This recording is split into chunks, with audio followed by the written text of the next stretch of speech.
부분 조금 하시다가 오늘 이제 4강 이어서 나갈 겁니다. 그제 다들 갖고 계시지? 일단은 4강이라고 되어 있는 거 90페이지를 봐주시면 되고, 내가 아마 조사 정도까지 설명을 해드렸을 건데 그것까지 다시 통칭해서 설명을 해드리겠습니다.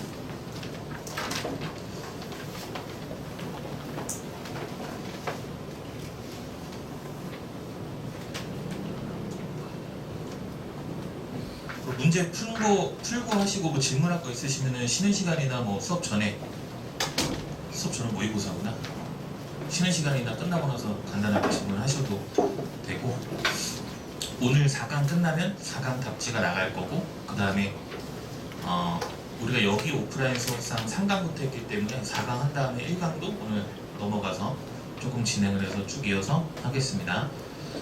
자, 일단 4강에서 국어사를 보시면, 국어사는 지난주에 말씀을 드렸던 것처럼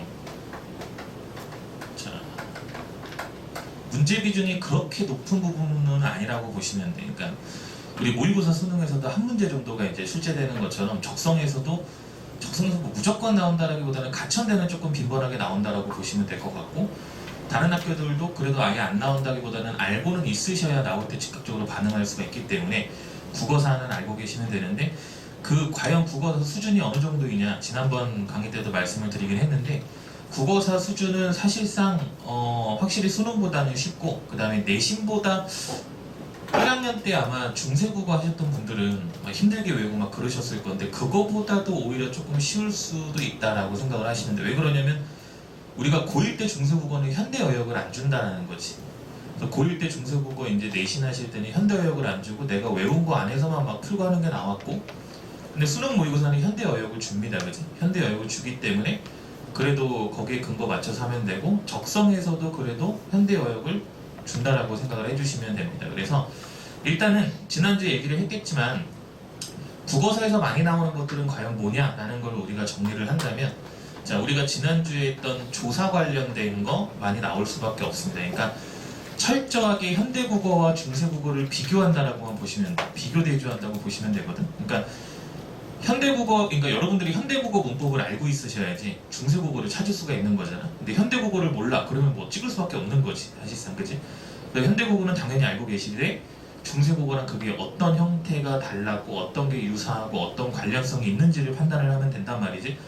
어차피 문제는 한 문제 정도밖에 안 나올 거기 때문에 여러분들이 이제 그거를, 그리고 중세국어는 미리 말씀을 드리면, 내가 문법 같은 경우는 한 25초 내외에 푸는 게 가장 좋다라고 말씀을 누누이 드리고 있는데, 중세는 그거보다도 훨씬 더 빨리 풀 수 있는 부분이긴 하다. 그래서 사실상 중세국어가 나오면 적성에서는 시간을 좀 줄이는 데 있어서 큰 도움이 될 수 있는 부분이다라고 생각을 해주시면 됩니다. 자, 일단 조사 관련된 거 중요하고, 그 다음에 어미 관련된 거, 오늘 어미 관련된 거 설명을 조금 할 겁니다. 이게 어미 관련된 것도 되게 중요하고, 그 다음에 단어의 의미 관련해서 또 중요하다라고 봐주시면 돼요. 그래서 크게 한 3가지 정도? 근데 보게 되면 여러분들 1학년 때 하셨던 거나 이번에 1학기 때 수능특강 내신 하시면서 국어사 했던 분들은 똑같은 내용이 또 들어가게 될 거예요. 그러니까 어차피 개념은 변하지 않기 때문에 계속 말씀드리지만, 여러분들이 다 아는, 또 다 봤던 것들에 대해서 다시 한번 상기시키고, 이런 것들을 적성에서 중시하는구나를 다시 한번 다잡으시면 되겠지. 지난주에 우리가 뭐 했냐면, 주격조사, 목적격조사, 뭐 관용격조사, 혹격조사, 이런 것들에 대해서도 얘기를 했습니다. 그치? 자, 근데 이제 어미 부분 들어가고 단어의 의미 들어가게 되면 조금은 헷갈릴 수도 있고, 그러면 국어사에서 지문은 어떻게, 과연 어떤 지문들이 조금 많이 나올 수밖에 없냐라고 하는 건 사실은 범위가 조금은 넓기 때문에 무조건 이 지문이 나온다라고 할 수는 없겠지만, 그래도 많이 출제가 되는 거는 훈민정음이라는 녀석, 뭐 1학년 때부터 나란말씀이 뭐 중학교 때부터 계속 보셨을 거예요. 그치? 그 지문 나올 거고, 그 다음에 또는 용비어청가. 용비어청가는 대표적으로 1장이나 2장이나 125장 정도가 되게 대중적인 겁니다. 알겠지? 다시 1장이나, 이게 총 125장짜리인데 1장이나 2장이나 125장 정도가 유력하다고 보시면 돼. 근데 수능 모의고사처럼 지문을 길게 해서 막 이렇게 막 나오고 그런 식으로는 안 나옵니다. 굉장히 짤막짤막하게 나오긴 할 거니까. 그 다음에 이제 소학언해라고 봐주시면 되겠지. 그리고 이 위에 나온다면 뭐 사실상 그렇게 난이도 차이는 크게 나진 않기 때문에 어떤 식으로 봐야 될지를 먼저 다시 한번 말씀드리면, 국어사가 나오면 여러분들이 꼭 습관적으로 해야 될 게, 일단은 발문을 보신 다음에, 당연한 거지, 발문을 보신 다음에 선택지를 일단 먼저 보셔야 돼.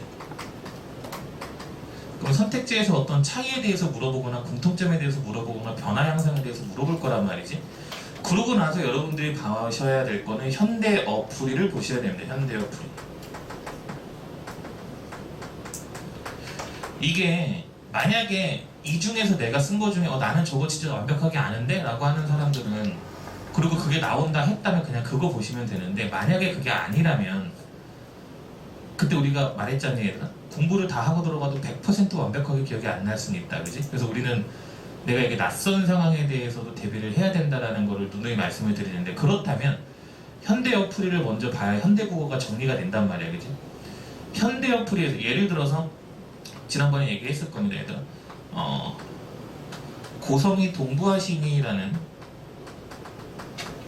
예시가 있는데, 현대어에는 고성과라고 이렇게 나오게 될 거란 말이에요. 그럼 이렇게 보셔야 돼.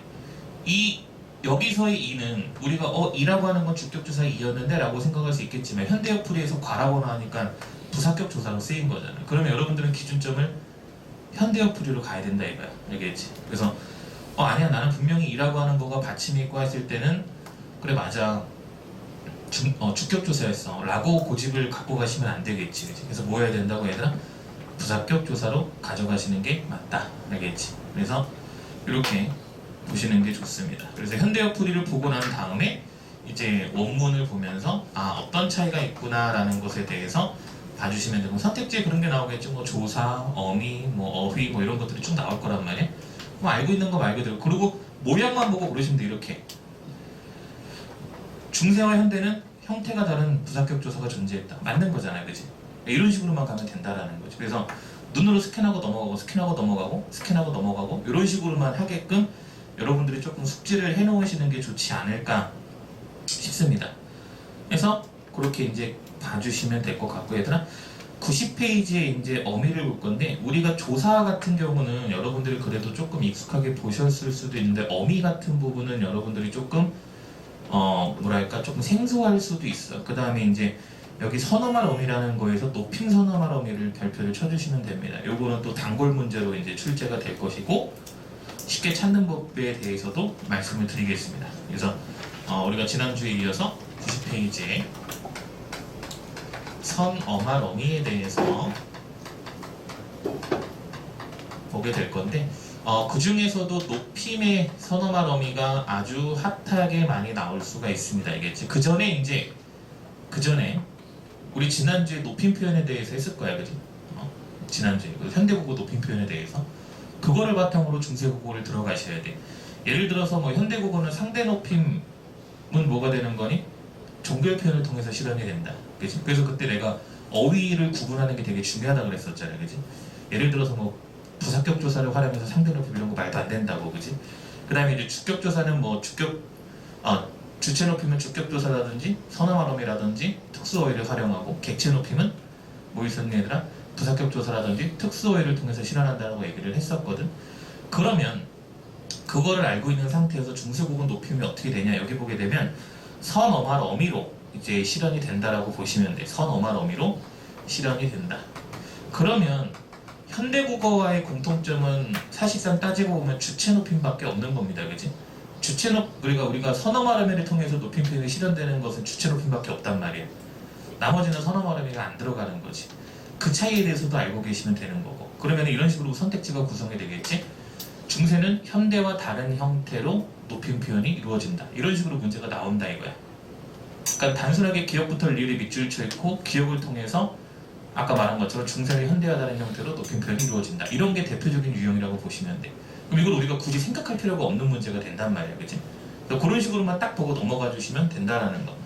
자, 선어말 어미를 통해서 실현이 되는데 상대, 뭐 주체, 객체 거기 표에 적혀 있어서 필기하실 거는 거의 없습니다, 얘들아. 여기 다 적혀 있기 때문에 일단 상대 높임부터 순서를 조금 바꿔서 디귿에 상대 높임이 들어가 있는데 모양을 잘 보셔야 돼. 여기 보시게 되면 옛니은이 들어가는 이가 들어가야 되는 겁니다. 그지? 옛니은이 들어가는 그냥 이가 아니고 옛니은. 그 다음에 옛니은이 들어가는 이시 들어가는 거야. 그러면 역시 거기 써 있으니까 필기 뭐 굳이 안 하셔도 체크하시면 돼. 이라고 하는 거는 우리가 이제 평서문에서 사용한다라고 하고 이시라고 하는 거는 의문문에서 사용한다라고 보시면 돼. 여러분들이 만약에 처음 보는 지문이 나와서 근데 현대어 풀이를 보니까 의문문인지 평서문인지는 구분하실 수 있잖아, 그치? 구분하실 수 있기 때문에 문제에서 어떻게 나올 수 있다? 중세국어는 의문문과 그다음에 문장의 종류에 따라 상대 높임법의 형태가 달랐다 이런 식으로 나올 수도 있는 거지, 그치? 다시 중세국어는 문장의 종류에 따라 상대 높임법의 형태가 달랐다 이런 식으로 나올 수가 있다라는 겁니다. 그러니까 어차피 선택지 구성이 그렇게밖에 단순하게 되지 않기 때문에 여러분들이 맞다 아니다만 체크하고 넘어가면 되는 거예요. 그래서 아까 말한 것처럼 우리가 평균적으로 이상적으로 생각하는 25초보다 훨씬 더 적은 시간에 풀 수가 있다는 거 알고만 있다면 되게 단순한 개념이니까 그렇게 어렵게 나오지 않을 겁니다. 알겠지? 그렇게 어렵게 나오지 않을 거기 때문에 그래서 이렇게 그 다음에 주체 높임은 시랑 샤가 있다고 합니다. 시는 뭐 자음 앞에서 라고 써있고 샤는 모음 앞에서 라고 써있어. 근데 사실상 내가 지금 오른쪽에 쓰는 것들은 그냥 그렇구나 라고 넘어가시면 돼. 적성에서는 이따 왜 그런지 설명을 드릴게. 그 다음에 객체라는 녀석이 맨 위에 있는데 이게 사실은 가장 짜증나는 겁니다. 그지? 그러니까 여기 보게 되면 일단은 이게 오게 되고 뒤에 자음이 오게 되면 요렇게가 나온대. 그지? 요렇게가 나온대. 근데 이제 똑같이 근데 뒤에 모음이 오게 되면 뭐라고 되어 있니 얘들아? 순경은 비읍으로 나와줘야 되는 거야. 써있으니까 체크만 하고 보시면 돼. 내가 일단 적으라는 것만 적으시면 됩니다. 그 다음에 드트즈츠 플러스 자음이면 역시 이렇게가 나와줘야 돼. 근데 똑같이 드트즈츠 플러스 모음이라면 순경음 비읍이 나와주면 되는 거야. 그치? 그 다음에 유성음이라고 되어 있는데 그냥 울림소리라고 통칭하겠습니다. 자, 울림소리 플러스 자음이라면 반치음이 들어가는 게 나와줘야 되는 거고. 알겠지? 거기서는 그대로 보시면 돼. 그 다음에 또 울림소리 플러스 모음이라면 순경음 비읍이 들어간 요렇게가 되는 게 이제 거기 첫 번째 표에 나와 있는 거란 말이지. 그럼 이제 그렇게 보셔야 돼. 여러분들이 이거를 이해해서 이런 구조로 인해서 아 이런 높임 표현이 쓰였네 라고까지 접근하실 필요가 없는 거야. 우리는 그냥 모양만 기억하는 겁니다. 알겠지? 사진 찍듯이 모양만 기억하시면 돼. 이 외에 다른 경우의 수는 거의 없기 때문에. 알겠지? 적성 수준에서. 그러면 어떻게 보시면 돼 얘들아? 이런 모양이 있으면 아 상대구나 하고 넘어가면 되는 거야. 알겠지? 만약에 시간도 없고 나 이 지문 처음 봐. 근데 원문에 저런 모양이 있어. 그러면 아 상대 높임이구나 하고 넘어가시면 되는 거야. 정말 모르겠다면 현대어풀이를 보면 되잖아. 현대어풀이에 상대 높임법이 들어가 있다면 상대가 맞는 거밖에 안 되는 거잖아. 그치? 요렇게. 그 다음에 또 얘네 보이면 뭐라고 생각하면 돼? 주체라고 보고 넘어가시면 돼. 난 또 근데 또 나의 이 기억력을 확인해보고 싶어 라고 한다면 현대어풀이를 보시면 되니까. 그치? 근데 우리 현대어풀이 먼저 보고 들어갈 거잖아. 그렇게 되면 어떤 게 쓰였구나 알 수 있으니까. 그 다음 또 뭐가 되는 거니? 요거. 이것도 보게 되면 그냥 객체구나 하고 넘어가면 되는 거야. 고민할 필요가 없어. 알겠지? 내가 얘네는 동그라미 안 쳤습니다. 왜 그러냐면 얘네는 뒤에 모음이 온다라고 하는 거는 이어적비가 반영된 거기 때문에 우리 눈에는 이런 모양으로 보일 거야. 그치? 여기 예시 나와 있는 거 보시면 돼. 우리 눈에는 이렇게 보일 겁니다. 그럼 얘는 이렇게 보이겠지? 뒤로 넘어가서 얘는 이렇게 보일 거야. 그러면 이런 모양이라면 아 객체구나 하고 넘어가면 된다라는 거지. 알겠지? 그러니까 이거를 생각하고 분석하고 막 그렇게 하실 필요가 전혀 없어. 알겠지? 생각 분석하지 말고 모양만 보고 아 객체, 주체, 상대 넘어가면 되는 거야. 오케이? 이렇게만 봐주시면 됩니다. 그래서 이게 뭐 수능처럼 문장을 분석하고 그 다음에 이게 어떻게 돼서 경우의 수가 이렇게 되고 이렇게까지 갈 필요가 없다라는 거. 철저하게 얘들은 어떻게 본다고? 우리는 모형만 보고 넘어간다. 알겠지? 내가 알고 있는 모양과 이 모양이 맞으면 맞는 거고 넘어가는 거야. 알겠지? 그래서 그 전까지 암기만 조금 해주시면 된다라는 겁니다. 그래서 여기 나와 있는 예시도 보게 되면 객체 높임은 다 이런 형태로 보이게 될 거고, 주체 높임이라는 것도 마찬가지 이런 형태로 보이게 될 거고, 예시물에 체크만 하시면 되겠지? 상대 높임도 뭐가 있습니까? 이 이런 것들 체크해 주시면 돼요. 알겠지? 그래서 여기 정도 수준까지만 보시면 되지 않을까 싶고, 그 다음에 밑에 이제 시간 표현이라는 걸 보시게 되면, 시간 표현은 사실상 어려운 게 별로 없는 게, 현대 어역에서 시제를 파악을 하시게 되면 실험 방법이 현대랑 되게 비슷한 거야. 자, 여기 보시게 되면 현재 시제 선어말 어미에 뭐가 나옵니까? 요런 형태가 나온대. 근데 우리 현재 시제 선어말 어미 니은 는이 있잖아요. 그치? 그러니까 형태가 유사한 거야. 그치? 그럼 또 밑에 뭐가 있습니까, 얘들아? 오른쪽에 과거 시제 선어말 어미는 지금도 더가 뭐지? 더가 쓰이잖아. 영수가 공부하더라 이런 거. 그러니까 현대랑 다를 게 없는 거지. 미래 시제도 뭐가 나온다고 합니까? 나는 집에 가리라. 현대랑 또 다를 게 별로 없다라는 거야. 그러니까 시제가 나오면 그리 어렵지는 않고, 여러분들이 현대국어 속에서 아 이게 그 시제구나 라는 것만 아시면 돼. 근데 만약에 현대국어를 봤는데 내가 시제 파악이 안 돼, 그러면 안 되겠지만 시제 파악이 안 되면 찍어야지. 근데 우리는 그런 상황을 만들지 말자는 거잖아. 그치? 공부하는 이유가. 근데 이렇게 봐주시면 돼. 그래서 우리는 뭐 한다 얘들아? 모양으로 보고 넘어간다. 알겠지? 모양으로 보러 넘어간다고 책에는 없지만 적성에서 자주 언급하는 가장 기본 개념을 간단하게 몇 가지만 정리를 해드리겠습니다. 알겠지? 옆에 빈 공간에 뭐 필요한 적어 넣으시면 될 것 같아. 근데 여러분들 역시 1학년 때부터 했던 개념이라서 근데 수능 특강 보면 고대 국어랑 근대 국어도 나오는데 우리는 적성에서 주로 중세 국어 정도만 보셔도 크게 상관이 없습니다. 알겠지? 중세에서 그동안 적성 출제됐던 것 중에 많이 언급이 됐던 건 뭐냐면, 첫 번째가 모음조화입니다. 모음조화. 다 아시는 거지 얘들아?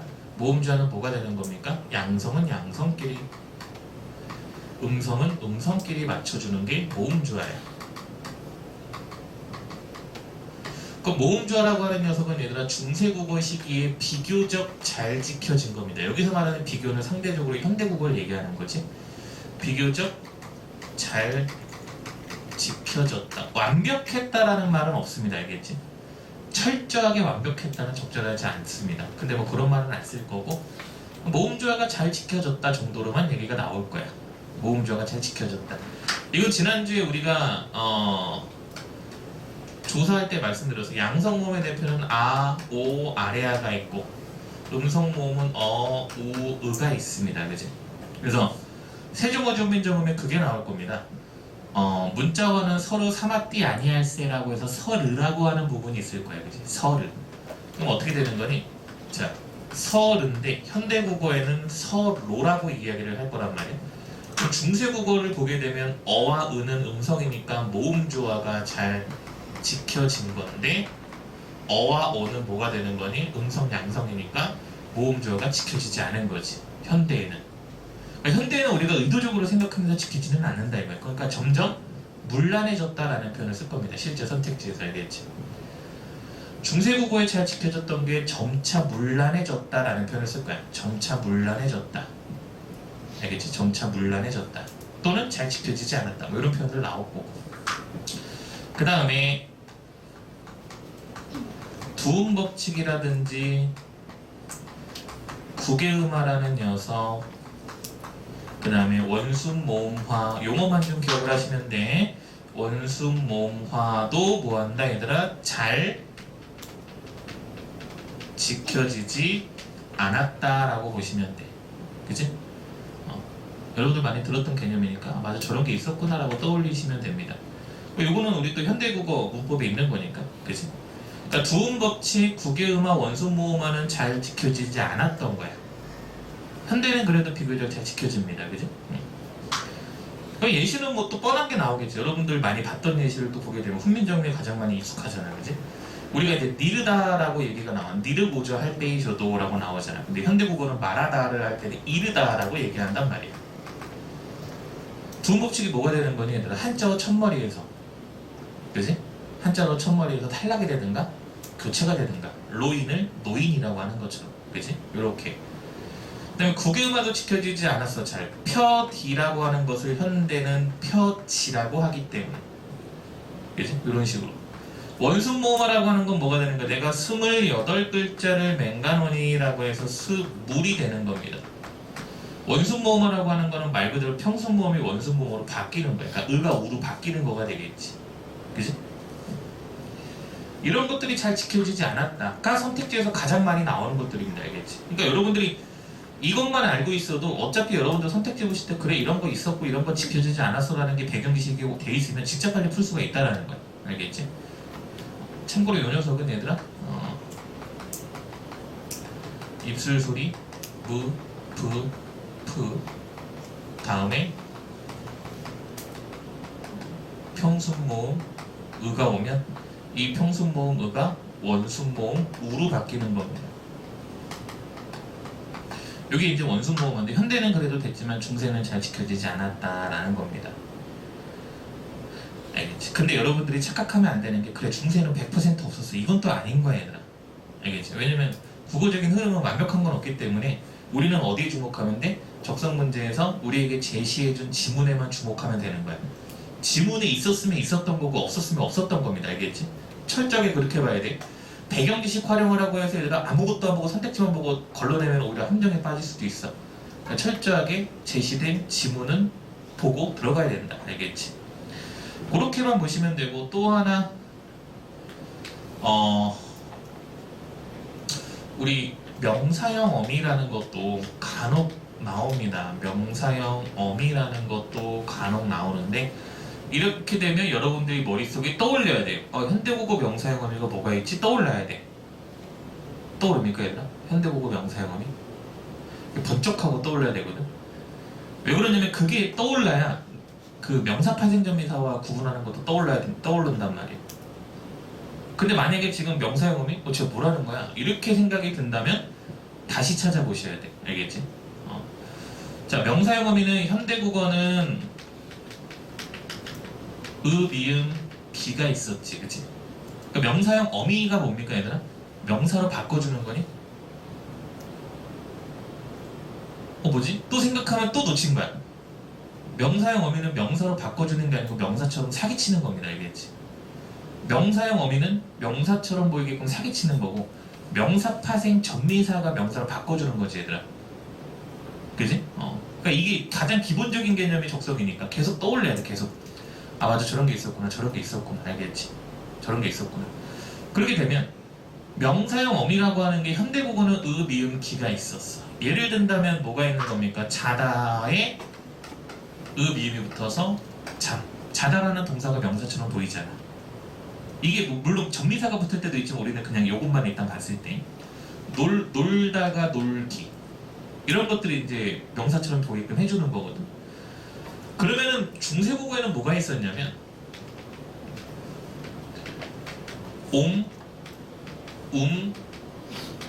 기가 있었습니다, 얘들아. 형태가 그렇게 다르진 않지, 그지? 근데 주의해야 될 거 이 기라고 하는 거는 잘 쓰이지 않았어. 거의 사용되지 않았습니다, 이게. 그래서 여러분들은 어지간해서 만 보셔도 크게 무리는 없어 보입니다, 알겠지? 기라고 하는 녀석은 있었지만 거의 사용되지 않아서 얘는 근대부터 사용이 조금 됐었거든. 사실상 따지고 보면. 그래서 우리는 얘들아 만 기억을 해도 충분하다. 그럼 여기서 얘들아 또다시 퀴즈 아닌 퀴즈지? 오하고 우가 차이 나는 이유는 뭡니까 그러면? 모음 조합인 거야. 알겠지? 우리 중세는 모음 조합 맞춰주기로 했으니까. 어떤 때는 오고 어떤 때는 우다. 그거는 모음 조합에 대한 차이다. 알겠지? 그래서 이제 우리 또 역시 세종어지 훈민정음에 날로 쓰매라는 말이 나와 얘들아. 쓰매. 그래서 뭐가 나오는 거야? 쓰다라는 말이 있지. 근데 우리는 현대국어는 지금 뭐가 되는 거야? 쓰다가 되는 거잖아. 날로 쓰다, 사용하다. 이거를 얘들아 요거를 붙이게 되면 어떻게 되는 겁니까? 쓰다는 씀이 되는 거고 얘는 음성이잖아. 그러면 둘 중에 뭐가 붙어야 돼? 음이 붙어야 돼, 그치? 그래서 뭐가 되는 거야? 이렇게가 되는 거지. 이게 명사형 어미. 알겠지? 그래서 이런 형태까지는 여러분들이 기억을 하셔야 문제를 조금 원활하게 푸실 수가 있고 지난주에 했던 조사나 이것들 여러분들을 그래도 시험 전날에는 무조건 퍼펙트하게 암기하고 들어가셔야 돼. 알겠지? 퍼펙트하게. 우리 내신 공부할 때 보면 전날에 막 밤새서 암기하잖아. 안 그런 분들도 있겠지만 보통 그러잖아, 그지? 그런 것처럼 시험 전날에, 각각 학교 시험 전날에 이런 것들은 암기하고 들어가셔야 돼. 특히 문법, 얘들아, 알겠지? 수학은 사실상 지금 내가 이 문제를 못 풀겠으면 그게 막 굉장히 장족의 발전을 하는 경우가 많지는 않지, 그지? 근데 국어는 얘들아 문법을 몰라? 암기하면 되는 거야.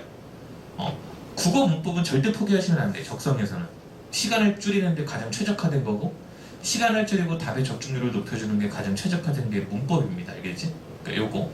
그러니까 문법을 못 해오는 거짓말이야. 문법을 안 해온 거지. 알겠지? 암기를 못 해요 거짓말이야. 암기를 안 했어요가 맞는 거야. 알겠니? 문법은 철저하게 암기이기 때문에 수학처럼 어려워라는 말이랑은 사실은 체감이 안 돼. 왜냐면 나는 수학을 되게 못하거든. 나 수학 되게 못하는데 문법은 좀 하잖아. 이런 거야. 나는 수학 계산 진짜 못한단 말이야. 그러니까 그런 거랑 똑같지. 문법은 계속 여러분들이 놓치시면 안 돼. 계속 암기해서 당연히 다 봤던 거야. 다 봤던 건데 아까 내가 툭툭 던졌을 때 바로바로 생각이 안 났다면 그거를 공부하셔야 돼. 알겠지? 자가진단을 해보시라고.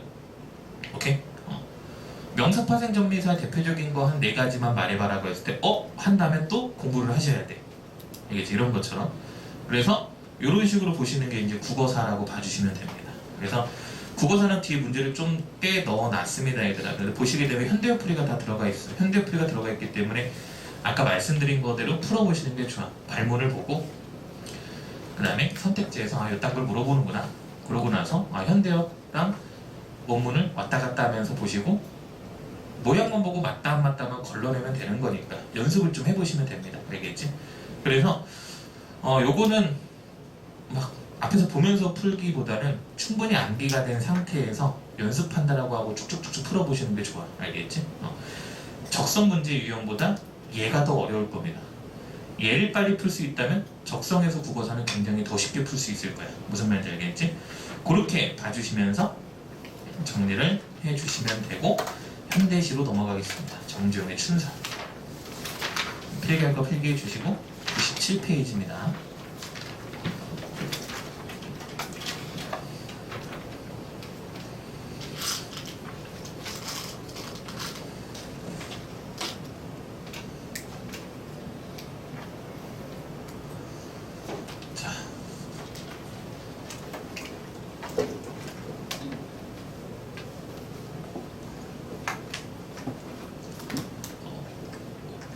필기 지웠는데 못한 부분은 얘들아 나한테 말해줘. 알겠지?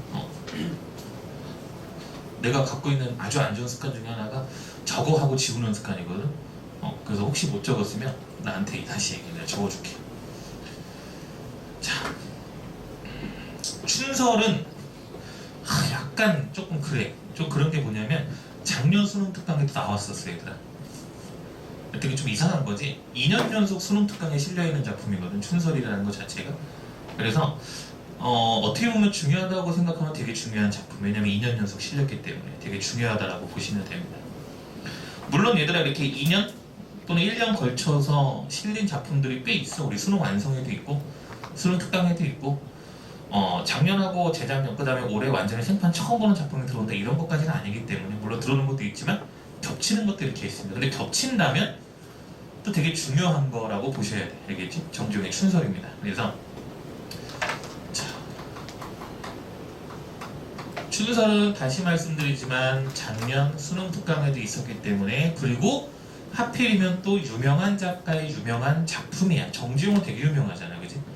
춘설도 공부해보신 분 알겠지만 되게 많이 보셨을 수도 있어. 그러니까 되게 유명한 거. 누누이 말씀드리지만 되게 유명한 사람이 쓴 유명한 작품은 당연히 출제 순위가 올라갈 수밖에 없다. 적성에서는.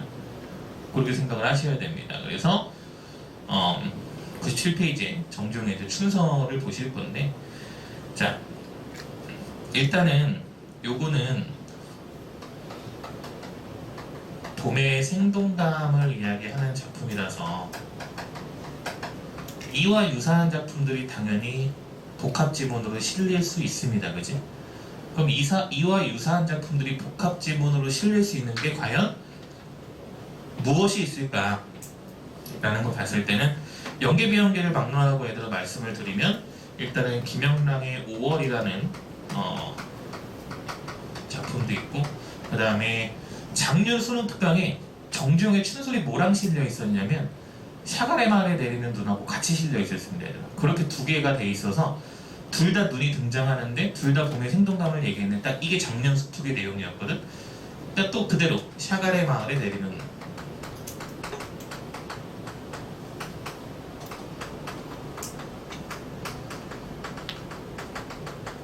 요렇게가 이제 가능성들이 있다라고 보셔야 돼. 그러니까 봄의 생동감에 주목을 하자. 봄의 생동감에 주목을 하자.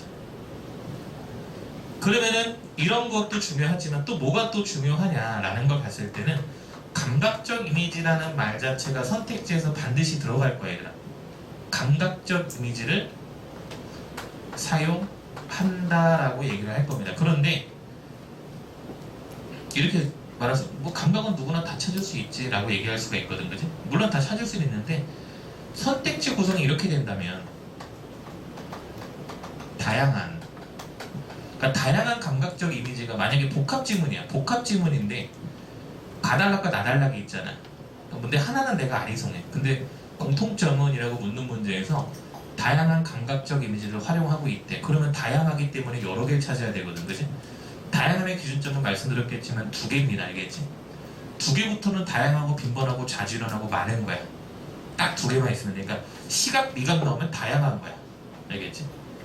그리고 시각, 미각 나왔으면 빈번하게 사용된 거야, 감각적 이미지가. 이런 식으로. 그래서 일단은 다양한 감각적 이미지가 드러난다라고 보시면 되고, 그 다음에 우리 중간중간 때 얘기했던 적성에서 환장하는 요소 중에 대표가 뭐였니, 얘들아? 단어 역설이었잖아, 그지? 역설법이 또 등장을 하게 됩니다. 그러니까 중요할 수밖에 없는 작품인 거지. 작가도 유명해, 작품도 유명해, 적성에서 환장하는 것도 있어. 이런 것들이 다 들어가다 보니까 당연히 역시 출제 비중은 높아질 수밖에 없는 게 정정의 춘수역으로 심지어 2년 연속 연계급제 들어가 있네? 라고 하면은 조금 뚜렷하게 보실 필요가 있는 거지, 그지? 이렇게 일단 접근을 해주시는 게 좋습니다. 그 다음에 또 하나,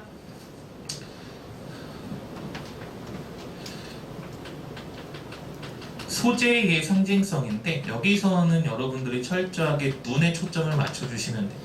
일반적으로 눈이라고 하는 거는 우리가 부정적인 요소를 많이 사용을 합니다, 얘들아. 그지? 근데 여기서는 눈이라고 하는 것을 긍정적으로 얘기하는 걸로 나오게 되겠지. 샤가레 마을에 내리는 눈에서도 눈을 긍정적으로 이야기를 합니다. 근데 우리는 일반적으로 눈을 부정적으로 얘기해.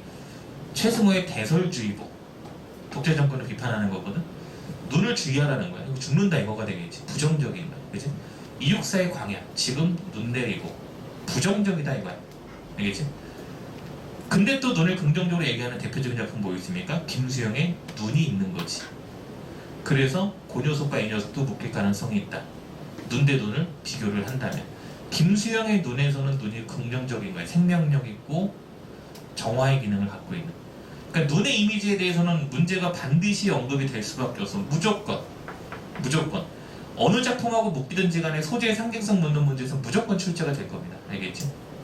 그래서 이렇게까지는 여러분들이 꼭 이 작품에서 갖고 가셔야 될 것들, 그러니까 시험 보기 전에도 맞아 이런 것들이 중요했었어 라는 거를 다시 한번 떠올려야 될 요소들입니다, 알겠지?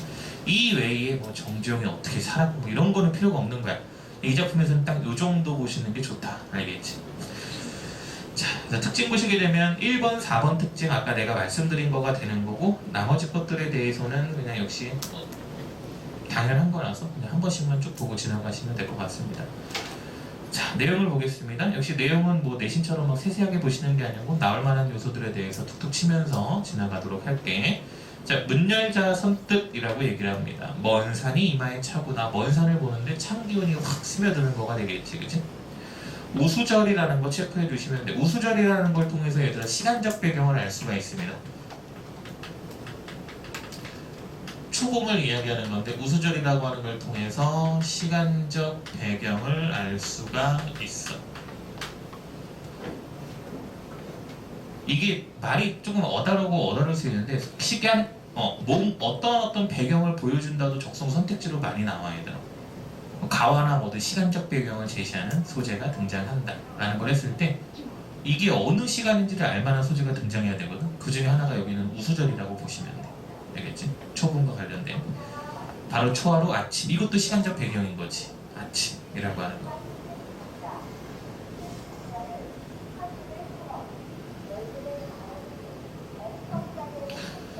자, 새삼스레 눈이 덮였대. 그러니까 이거죠. 봄인데 왜 눈이 내린 거야? 라고 할 수가 있는 거야. 그치? 봄인데 왜 눈이 내린 거야? 라고 할 수가 있는 거야. 새삼스럽게 눈이 덮인 맷뿌리와.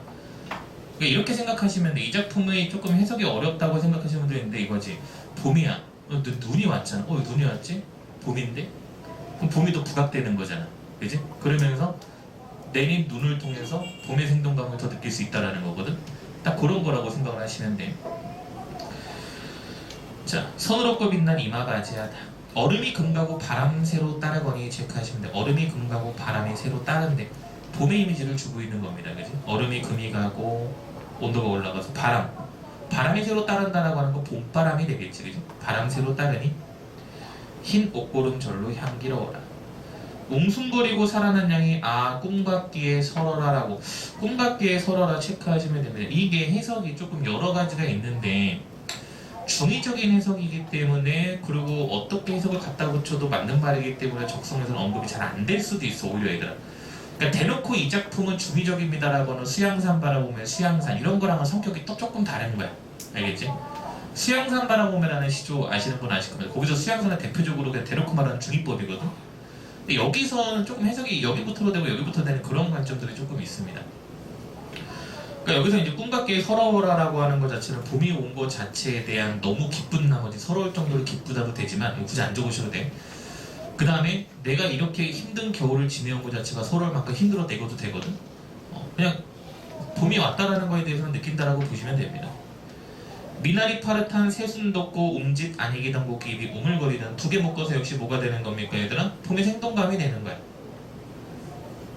파릇한 새순이 돋아나고 움직이지 않던 고기잎이 우물거리는 거는 봄이 갖고 있는 생동감을 얘기하는 거지.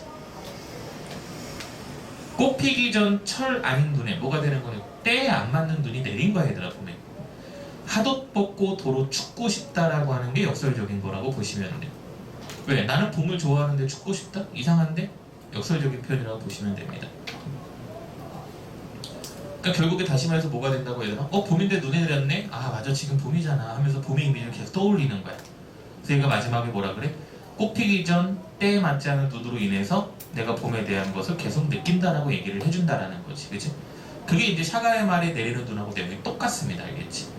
김영랑의 5월은 그냥 봄의 생동감을 얘기한다라고 보시면 될 것 같고, 그래서 요렇게 정도 보시면 될 것 같습니다. 춘설이라고 하는 거. 눈의 이미지 잘 보셔야 되더라. 봄의 이미지를 상기시켜주는 이미지이기 때문에 나쁘다 뭐 이렇게까지 보지 않습니다. 알겠지? 그래서 여기 내리는 눈과 여기 내리는 눈이 유사하다라고 작년 스툭에 두 개가 애초에 복합지문에 실려서 문제가 이렇게 됐었거든. 문제가 그 스툭에 실려 있었어. 근데 지금은 춘설만 또 이제 또 한 번 실리게 된 거지. 그래서 정정의 춘설은 중요하게 보셔야 되고, 내가 봤을 때 복합지문 실리게 된다면 이 녀석하고 이 세 개 정도는 선택지 표현성의 특징에서 반드시 언급이 좀 되지 않을까. 그러면 이 중에 하나가 아닌 작품이 실려 있을 수도 있겠지, 그치? 그런 식으로 배치가 된다라고 받으시면 되겠습니다. 해서 이렇게 보시면서 넘어가시면 되고, 적성 공부하실 때 막 내신처럼 이 구절은 뜻이 뭐고 이 구절은 이렇게까지 보실 필요까지는 없습니다. 알겠지? 그냥 전반적인 내용하고 이건 이런 뜻이 있구나 정도만 보고 넘어가시면 되는 거지. 자, 99페이지에 초토의 시 8번째 적분변제 앞에서 라는 게 있습니다.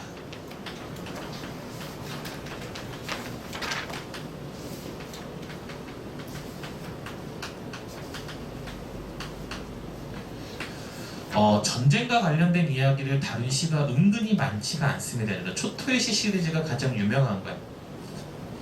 이거 말고 초토의 시 다른 것도 있잖아 얘들아. 잿더미 속에서 개나리가 망울 져가지고 그림자 웃으며 돌아선다 이렇게 내용 마무리 듣는 것도 있거든.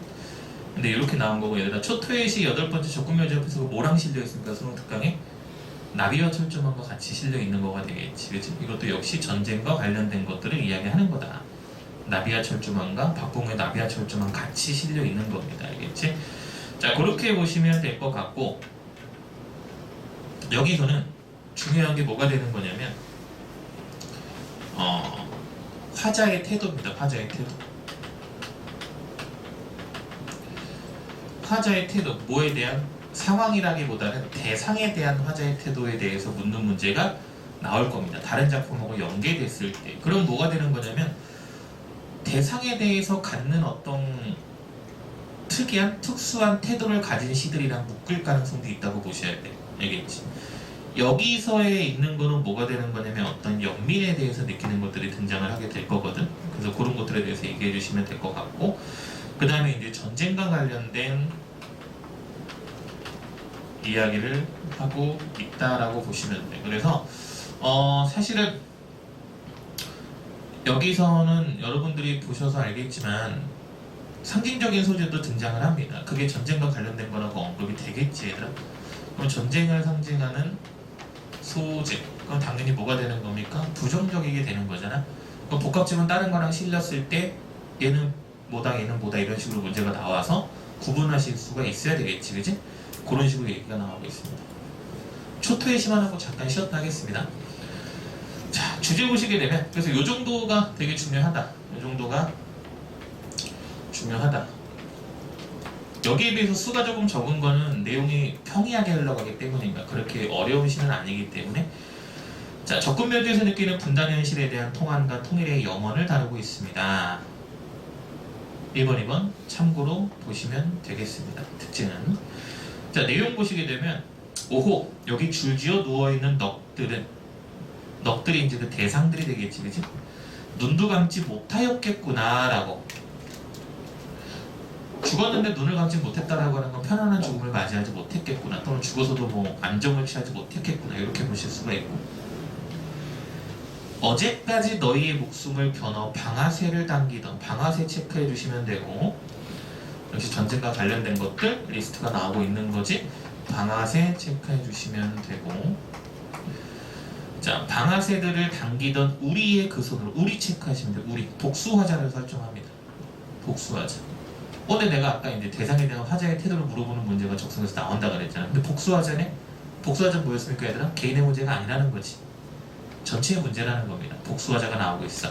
여기서의 화자 뭐가 된다고, 얘들아? 우리라고 하는 복수화자가 나오면서 라는 말을 쓸 거야. 그래서 선택지에서 역시 마찬가지, 이 작품은 복수화자를 통해서 전체적인 문제점을 얘기하고 있다, 이런 식으로 얘기가 나올 수가 있는 거야. 그래서 우리의 그 손으로 썩어 문드러진 살덩이와 뼈를 추려 그래도 양지 바른 두뇌를 골라 고이 파묻어 때마저 입혔대. 이건 인도주의적인 거지, 얘들아. 적군이었지만 사람 대 사람이기 때문에 이렇게 잘 장례를 치러준 거야, 그지? 죽음은 이렇듯 미움보다도 사랑보다도 너그러운 것이로다. 묶어주면 돼. 역설적인 표현인 거지. 역시 또 적성에서 환장하는 요소가 나왔습니다, 그지? 죽음이 미움보다 사랑보다, 죽음이 사랑보다 너그럽대, 아닌 거지, 그지?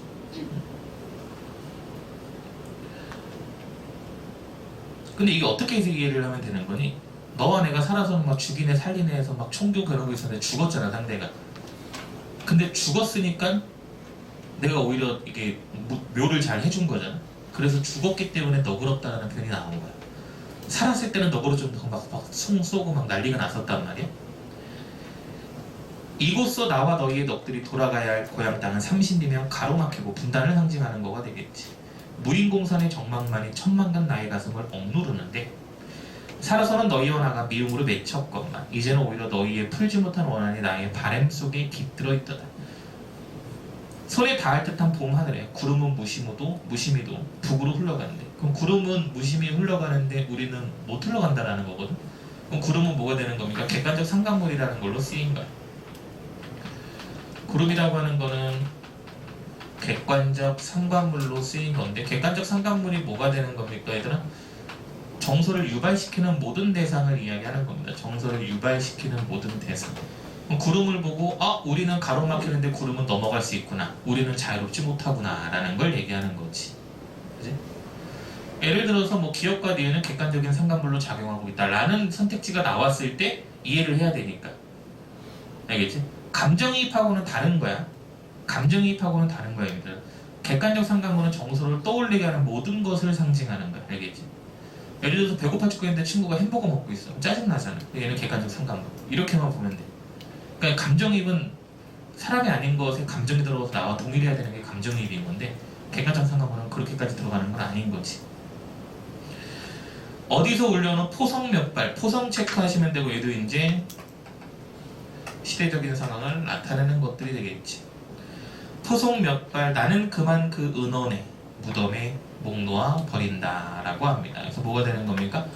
분단으로 인한 슬픔, 그 속에는 통일에 대한 염원이 들어가 있는 작품이다 라고 보시면 되겠습니다. 그래서 이런 작품이라고 보시면 돼서 중간중간 소재가 뭐가 되겠니? 전쟁 관련된 것도 나오고 객관적 상관물도 나오고, 그러니까 이건 다른 시랑 접목이 됐을 때 시어의 의미를 물어보는 문제화가 될 가능성이 큰 거지. 알겠지? 얘보다는 문제 출제 포인트가 조금 적을 수 있다고 하더라도 그래도 중간중간 중요한 부분이 역설법도 나왔었고, 그렇지? 그래서 그런 부분들 체크해서 봐주시면 될 것 같습니다. 그래서 그 정도는 꼭 기억을 하고 시험장에 들어가 주셔야 되는 거고, 자, 문제는 역시 나중에 풀어보시면 되고, 235번 문제 같은 게 있는데 시적화자의 태도와 관련된 어떤 문제가 되는 겁니다. 어조와 관련된 거.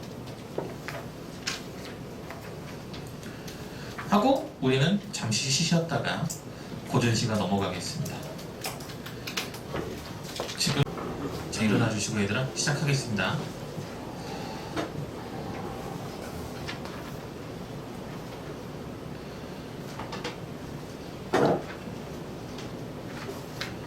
자, 101페이지에 훈계자성가 있습니다.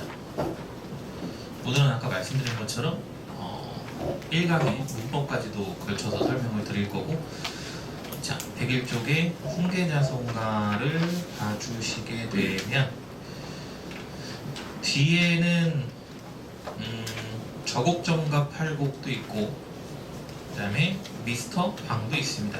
그래서 하나씩 볼 건데, 사실 훈계자성가랑 저곡정과 팔곡은 막 그렇게 막 고전시가에서 되게 대중적이다 이런 작품은 또 아닙니다. 근데 간혹 가다가 대중적이지 않은 작품들도, 왜냐면 그렇게 생각을 하시면 될 것 같아요. 그러니까 각 대학에서 유명한 작품들을 일단은 많이 출제를 할 건데 작품들이 겹칠 수도 있다는 거지, 그지? 그렇게 되면 그리 유명하지 않지만 연극에 나왔던 것들에 대한 언급도 분명히 될 수는 있다라는 겁니다. 알겠지? 그래서 우리가 이제 훈계자성가라는 걸 보시게 되면 일단은 김상용이 쓴 거고 연시조가 되는 겁니다. 뭐 시조를 여러 개 묶어서 넣은 연시조라고 보시면 될 것 같고, 자, 내용이 좀 길다면 길지만 연시조는 상대적으로 해석이 그리 어렵지가 않은 부분이기 때문에, 그리고 각수를 굳이 연결시킬 필요도 없으시기 때문에 그냥 각 내용마다 뭘 얘기하는지만 봐주시면 될 것 같고,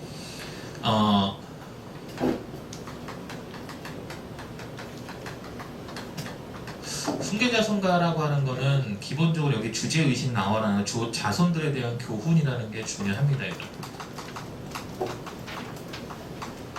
자손들에 대한 어떤 교훈을 다루는 거라고 보시면 돼서 유교적인 성격이 아주 강하다라고 보시면 돼요. 유교적인 성격이 아주 강하다. 유교적인 성격이 강한 겁니다.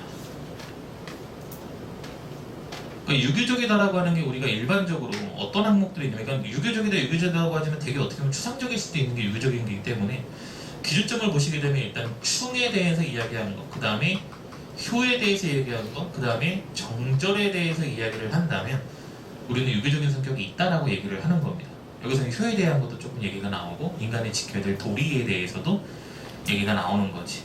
그래서 연관될 수 있는 작품들은 우리가 이제 훈민가라는 것도 있고, 정철이 쓴 것 중에 주세붕의 오륜가라는 것도 있습니다. 이런 것들도 연계될 수 있어. 전부 다 교훈적인 성격을 다루고 있다. 그러니까 이 작품에 대한 설명으로라고 하는 거에서 교훈적이다라고 나오면 일단 맞다라고 체크를 하셔야 돼. 알겠지? 교훈적이다. 교훈적인 성격을 갖고 있다라는 거 기억해 주시면 되고, 그 외에는 각 수에 나오는 각 수의 어떤 중심 내용하고 각 수의 중심 내용과 표현 기법 정도를 잘 보시면 되는데, 이게 보시면 알겠지만 9장으로 형성이 되어 있습니다. 그 중에서 여기 뭐 다 들어간 거 아니고 1, 3, 4, 5, 6, 7, 9가 나오는데 이게 이제 길이상 다 들어갈 수도 있고 아니면 좀 길이가 긴 거랑 복합지문이 형성됐을 때는 잘릴 수도 있다라는 건데, 아까 말씀드린 것처럼 그렇게 어려운 내용은 아니기 때문에 각수가 이런 내용하고, 근데 이런 내용 얘기할 때는 어떤 표현기법이 쓰였네 정도만 보시면 돼. 그럼 얘들아 여기서 우선순위가 될 만한 수는 뭐가 있냐면, 어차피 말하고자 하는 내용은 다 똑같은 거야. 교훈적인 내용인 거거든. 그럼 우리는 어디에 주목을 조금 하시면 되냐면, 표현기법이 조금 나오는 수에 대해서 기억을 해주시는 게 좋아.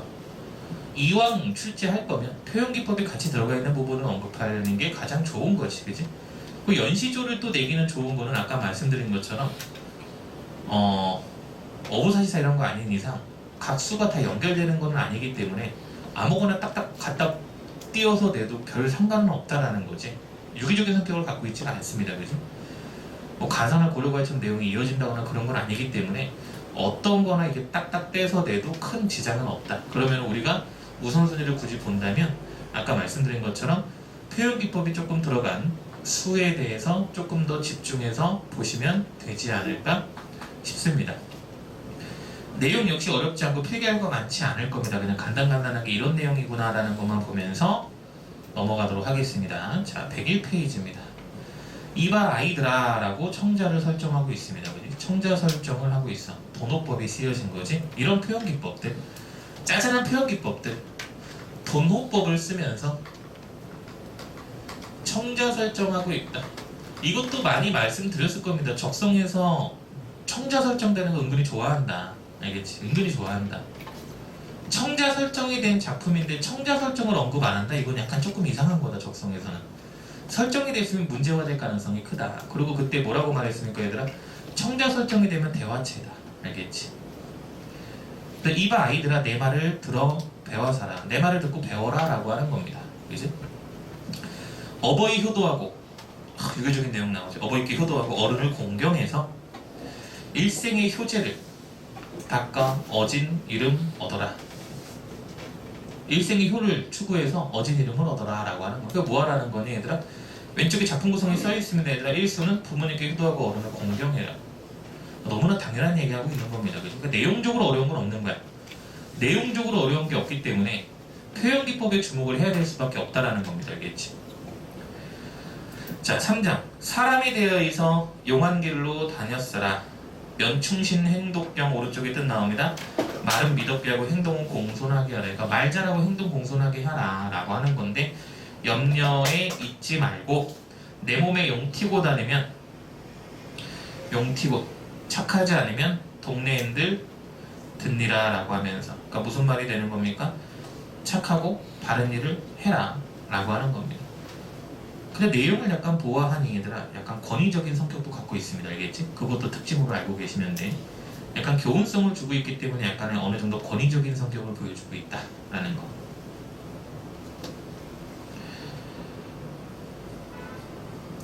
근데 여기서 이제 여러분들이 그 연계는 아닌데 그 우리 19치안가 중에 안민가라고 있을 겁니다. 충담사가 지은 거. 안민가도 약간 교훈성이, 그거 기억나니? 군다이 신다이 민다이 나오는 거? 군 임금은 임금답게 신하는 신하답게 백성은 백성답게 나오는 부분 있잖아. 그렇게 만약에 비교해서 나온다면 얘는 상대적으로 되게 권위적인 거야. 왜냐면 안민가라고 하는 거는 군신민의 관계를 가족에 비유해서 했거든. 상대적으로 덜 권위적인 거지. 그러니까 이런 식으로 물어볼 수도 있다는 소리. 알겠지? 자, 그 다음에 말을 삼가하여 노하면 죄더 참아라. 그러니까 뭐가 되는 거니? 열받으면 참아라. 한 번을 실언하면, 한 번 말을 잘못하면 일생의 니웃분요. 뭐가 되는? 한 번 말 잘못하면 큰일 나는 거다. 아니겠지? 이 중 조심할 것이 말씀인가 하노라. 그러니까 말하는 것을 조심하라 라고 하는 겁니다. 말하는 것을 조심하라.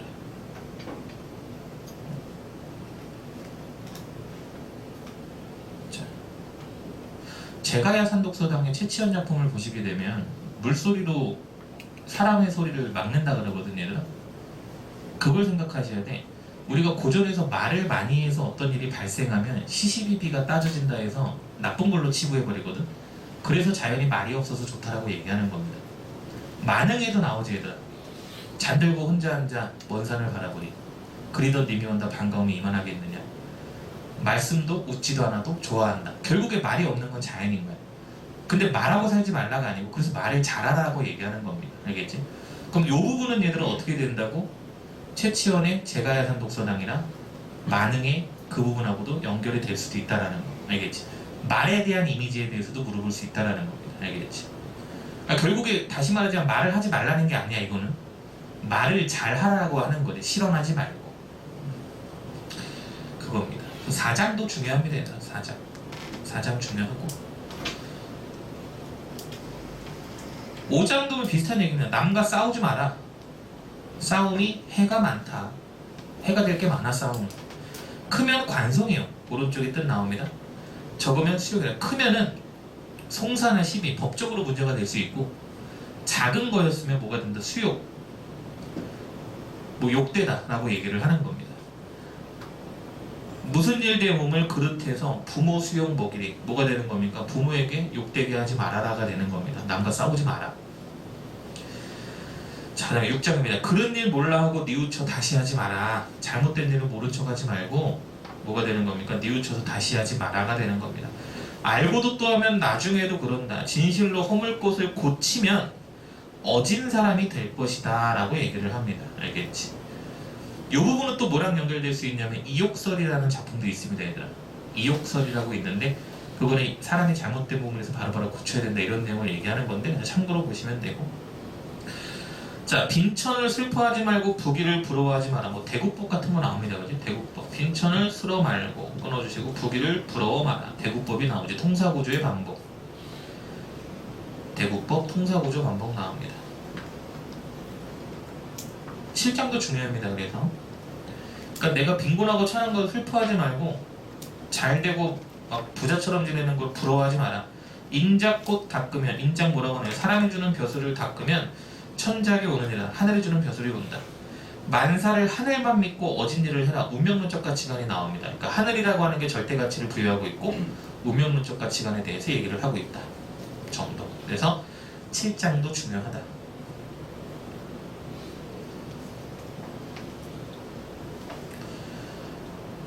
자, 9장입니다. 일어나 세수하고, 세수라는 거 체크해 주시면 될 것 같아요. 예전에 세수는 이제 보통 손을 닦는 거라고도 얘기를 하는데 지금은 안면까지 닦아서 의미가 확대된 거거든. 참고상으로 보시면 되고, 일어나 세수하고 부모께 문안 인사하고 좌우에 매어 있어 공경이야 섬기오되 여가에 글 배워서 읽어 몸매질 뜻하여라라고 뭐라고 하니까 부모님을 결국에 잘 모셔라. 그러니까 효에 대해서 얘기가 좀 많이 나오지, 그죠? 효에 대해서 얘기가 나오고 하지 말아야 될 것들에 대해서 얘기가 나오고 있다라는 거야, 그지? 그래서 이렇게도 볼 수 있어. 해야 할 것과 하지 말아야 할 것에 대한 구분도 나눠져 있습니다. 알겠지? 다시 어떻게 해야 할 것과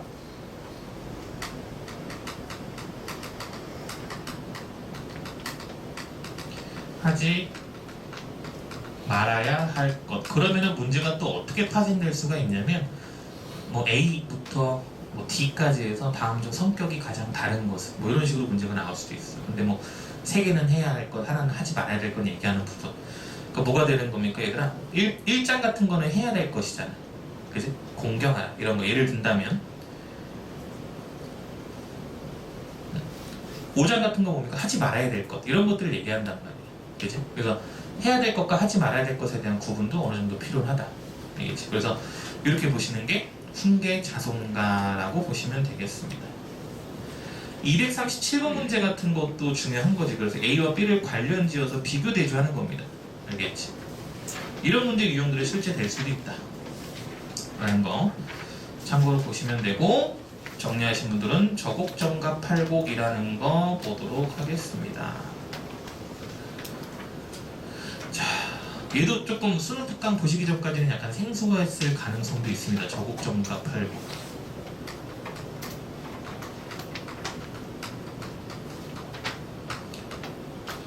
요거는 주제 보시면 향천에서 노동의 즐거움을 얘기하고 있는 거라고 보시면 되는데, 그래서 이제 도리타작이라는 것도 연관이 될 수가 있고요. 도리타작. 그 다음에 농사와 관련됐다면 농가원룡가라는 것도 볼 수가 있지. 농가원룡가가 이번 수능 완성에 들어가 있습니다. 그치? 그 다음에 농가원룡가는 또 나중에 또 동동하고도 연결이 또 돼요. 그러니까 이게 파생관계가 조금씩 또 있다라는 거지. 이건 그냥 농사와 관련된 거. 적곡정과 팔곡이라고 하는 것도 노동이라고 하는 건 농사니까 얘들아, 그지? 근데 보리타작이라고 하는 것이 조금 더 중요할 수 있겠지. 자, 이렇게가 이제 언급이 될 수가 있는데 역시 연시조가 되는 겁니다. 연시조가 중요한데 중요한 거는 시간의 흐름에 따른 전개가 굉장히 중요합니다. 시간의 흐름에 따른. 농가원령가랑 동동도 시간의 흐름에 따라서 얘기가 나오거든. 1월부터 쭉. 근데 여기는 월이 아니고 계절에 따라서 나눠지게 된다는 그런 공통점도 있어. 시간의 흐름, 계절. 그럼 계절마다의 어떤 특성을 얘기하는 부분도 분명히 존재한다라고 보시면 되고. 그 다음에 연시조는 똑같아요. 뭐 보면 돼? 각수의 중심대원과 표현기법 그대로 연결되는 겁니다. 연시조기 때문에. 알겠지?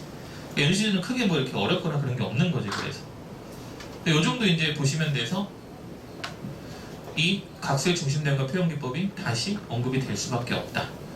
근데 말씀드리지만 훈계자성가보다는 저곡, 정가, 팔곡의 표현상의 특징이 조금은 더 있습니다. 알겠지? 그래서 요 녀석도 언급이 될 수 있고 길이감도 수특이 실려있는 부분은 아주 다른 거랑 같이 내게 적절한 길이감으로 제시가 되어 있다라는 거. 그지? 그래서 요 정도 이제 보시면 됩니다.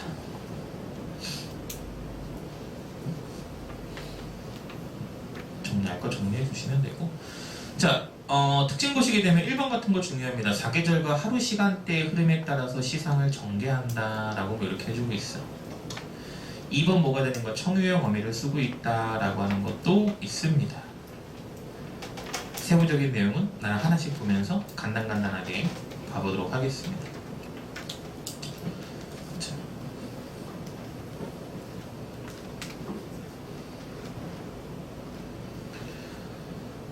자, 내용 보겠습니다. 세상에 버린 몸이 견무에 늙어가니, 견무는 밑에 나옵니다. 시골에서 늙어가니, 바뀌었일은 뭐니? 속세를 얘기하는 거죠. 바깥 일을 내 모르고 하는 일 무슨 일인가? 이 중에 우국성심은 우국충격 얘기하는 거야.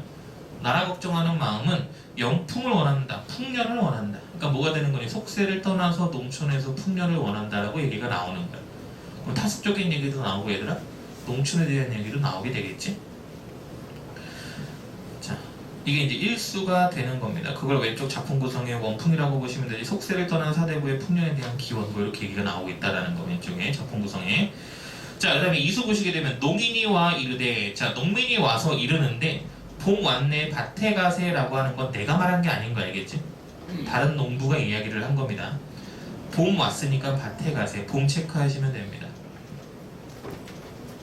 앞집에 쇼보 잡고 뒷집에 따보 내니 밑에 뜻 나옵니다.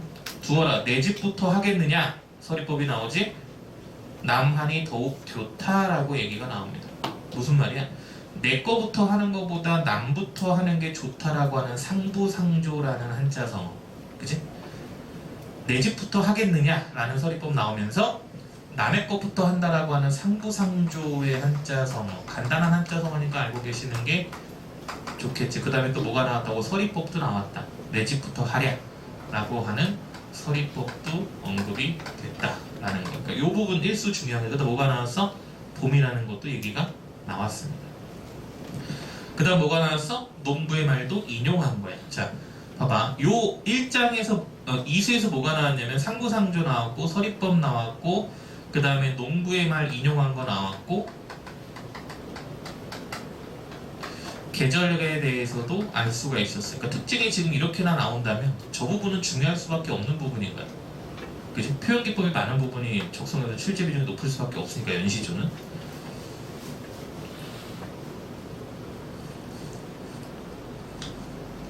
그렇다고 다른 부분을 뭐 버리자 이건 아니지만 유독 중요한 부분을 우리가 걸러보자면 적성상에서 이렇게 볼 수가 있다. 4가지 정도 특징이 나오기 때문에 언제든지 문제화되기가 좋다라고 말씀을 드리는 거고.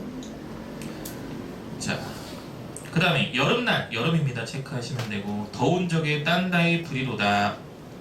땅이 불 같다 이거. 그러니까 더럽게 덥다라는 겁니다. 밭고랑 내자하니 땅 흘러 땅에 떨어지는구나. 어사와 일리신곡 밑에 뜻이 나옵니다. 어느 분이 할 수 있겠는가 라고 하면서 농사의 힘듦에 대해서 얘기를 하고 있는 거지. 여름이라고 얘기가 나왔습니다. 아까 말한 이수에 비해서는 중요한 게 그리 많지는 않은 부분이라고 보시면 되고. 자, 그 다음에 가을의 곡식분이 교음도 교울시고 좋고 좋구나. 얘들아 근데 얘들아 여기 잠깐 봐봐봐. 사수의 교음도 교울시고의 교 동그라미 치시고 이수의 마지막에 더욱 교타의 교 동그라미 치시면 사수의 첫째 교음도의 교 이수의 마지막 더욱 교타의 교. 이거는 이제 아까 우리 국어사가 끝났지만 중세에는 이런 특징도 있었습니다. 아시는 분 아시겠지만 얘들아 교타와 조타가 달랐어. 그러니까 교타라고 하는 거는 지금으로 봤을 때는 조타가 되는 거고 지금의 지읒으로 쓰는 거는 당시 깨끗하다라는 소리입니다. 알겠지? 깨끗하다. 그러니까 해석이 완전히 달라질 수도 있는 것이다. 이건 참고사항으로 국어사 쪽에서 오늘 마침 4강 국어사를 또 이어서 했으니까. 근데 지금 다 뭐가 나왔어? 이게 나왔잖아. 좋다 라고 얘기하는 겁니다. 그치? 좋다.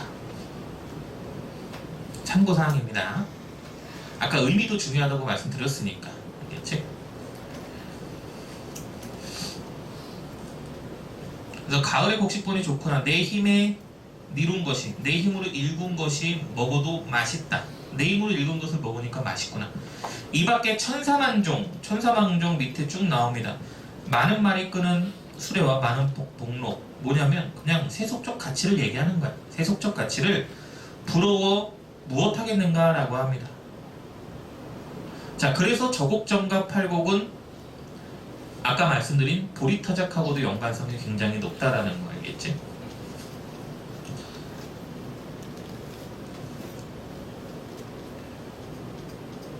자, 그 다음에 밤에는 사칠 꼬고 새끼 꼬고 낮에는 띠를 베어서 대국법이 나오지. 밤에는 뭐하고 낮에는 뭐하고 대국법 통사구조 반복 나옵니다. 초가집 자마매고 농기점 차려스라 손보하라. 내년에 봄이 온다 하면 결에 종사하리라. 농사 잘 지어야지 라고 하는 다짐. 겨울에 뭘 얘기하는 거니? 내년 봄이 오면 농사 잘 준비해야지를 대해서 얘기를 하는 겁니다. 알겠지? 이 중에 가장 문제 포인트가 많은 게 어디라고 얘들아? 이 부분이었습니다. 이수. 알겠지? 이수 되게 중요하다라는 거 잘 봐주시면서 넘어가시면 될 것 같습니다. 그래서 오른쪽에 보리타작하고 스튜디오도 이렇게 나와 있겠지만 보리타작하고 비교돼줘야 하는 게 있습니다. 얘들아 239하고 241번 문제 같은 거 잘 풀어보시면 돼. 두 개 세트로 해서 3개 세트 한 번에서 풀어보셔도 상관없고 딱 이런 게 적성 스타일이라고 보시면 되겠지. 연습 문제용으로 문제 푸실 때는 얘들아 그냥 공부하고 바로 푸시는 것보다는 공부 좀 한 상태에서 학습이 좀 상태에서 연습용으로 시간이 얼마나 걸리나도 체크하면서 푸시는 게 되게 좋아. 알겠지? 자, 그렇게 해서 저곡정과 팔곡 넘어가시면 될 것 같고 미스터방 들어가겠습니다. 미스터방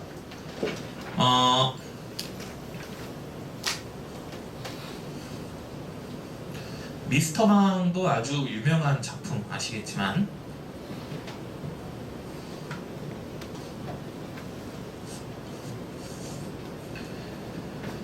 자 3강 때도 말씀을 드렸지만 소설은 뭐가 나온다고 얘들아? 서술상의 특징이나 적혀있을 거니까 굳이 안 적어도 돼. 서술상의 특징이나 지난번 수업 들었던 분들은 적혀있으실 거예요. 서술상의 특징이나 인물, 소재 등등을 물어볼 거다. 가능성은 이렇게 물어볼 거다. 보통 두 문제가 딸릴 수 있으니까. 미스터방도 마찬가지라고 보시면 됩니다. 서술상의 특징을 얘기하고 이거는 소재보다도 인물 초점에 맞춰야 돼. 미스터방 아시겠지만 그러니까 미스터방이 뭐가 되는 겁니까? 그러니까 미친 사람인 거잖아요. 그지? 약간 조금 역사의식도 없고 자기 이익을 추구해서 막 이런 사람이기 때문에 여기 주요 등장인물을 써놨습니다. 얘들아 방상복이라는 사람에 대해서 잘 봐주시면 되겠지. 방상복이라는 사람에 대해서 너무 유명한 작품이라서 이거는 여러 번 많이 보셨을 수도 있습니다. 얘들아 그래서 요거는 말 그대로 아까 말씀드린 것처럼 서술상의 특징인데 특징 1번 같은 거 보시면 돼. 판소리 사설의 문체를 사용해서 인물을 바라보는 작가의 풍자적 태도가 극대화된다라고 하는데 서술자 자체가 인물을 부정적으로 그린다라고도 보셔도 됩니다. 알겠지? 서술자 자체가 인물을 부정적으로 그릴 수 있다라고 보시면 될 것 같고 상징적 인물, 방산복이 되겠지. 그러니까 여기서는 그냥 말 그대로 서술자와 인물, 이게 중요한 거야. 서술자와 인물이 중요하다. 딱 그 두 개만 포커스를 맞춰주시면 되겠습니다. 왼쪽의 작품 구조는 그냥 참고상으로 보시면 되고, 우리는 본문의 중요한 부분을 조금 볼 것인데, 중간에 이게 다시 할릴 수는 없기 때문에 중간에 어느 정도가 잘릴 수가 있겠지, 그치? 잘릴 수가 있을 거고, 사실상 이 부분은 얘들아, 이 지문상 처음과 끝이 가장 중요합니다. 이게 처음과 끝이 가장 중요합니다. 중간에 조금 날려버릴 수 있더라도, 아니면 그 정도까지 중요할 수 있을 것 같아요. 백구 쪽에 보시게 되면, 백구 쪽에 위에서 네 번째 줄 술집으로 인도하였다 까지가 하나의 지문으로 출제될 수도 있다. 알겠지? 그러니까 우리가 여기서 뭘 봐야 되냐면, 방산복에 대한 특징이 나오는 부분만 보시면 알겠지. 어차피 그 방산복에 대해서는 문제가 나올 거니까, 적성에서 소설 어렵지 않습니다, 얘들아. 이 작품에서는 인물이 중요하다고 하면 당연히 인물에 대한 게 나올 수밖에 없습니다. 우리는 뭐에 주목한다? 방산복에 대해서만 주목한다. 문제 유형이 어떻게 나올 수가 있냐면, 다음 중 인물에 대한 설명으로 적절하지 않은 것은 이렇게,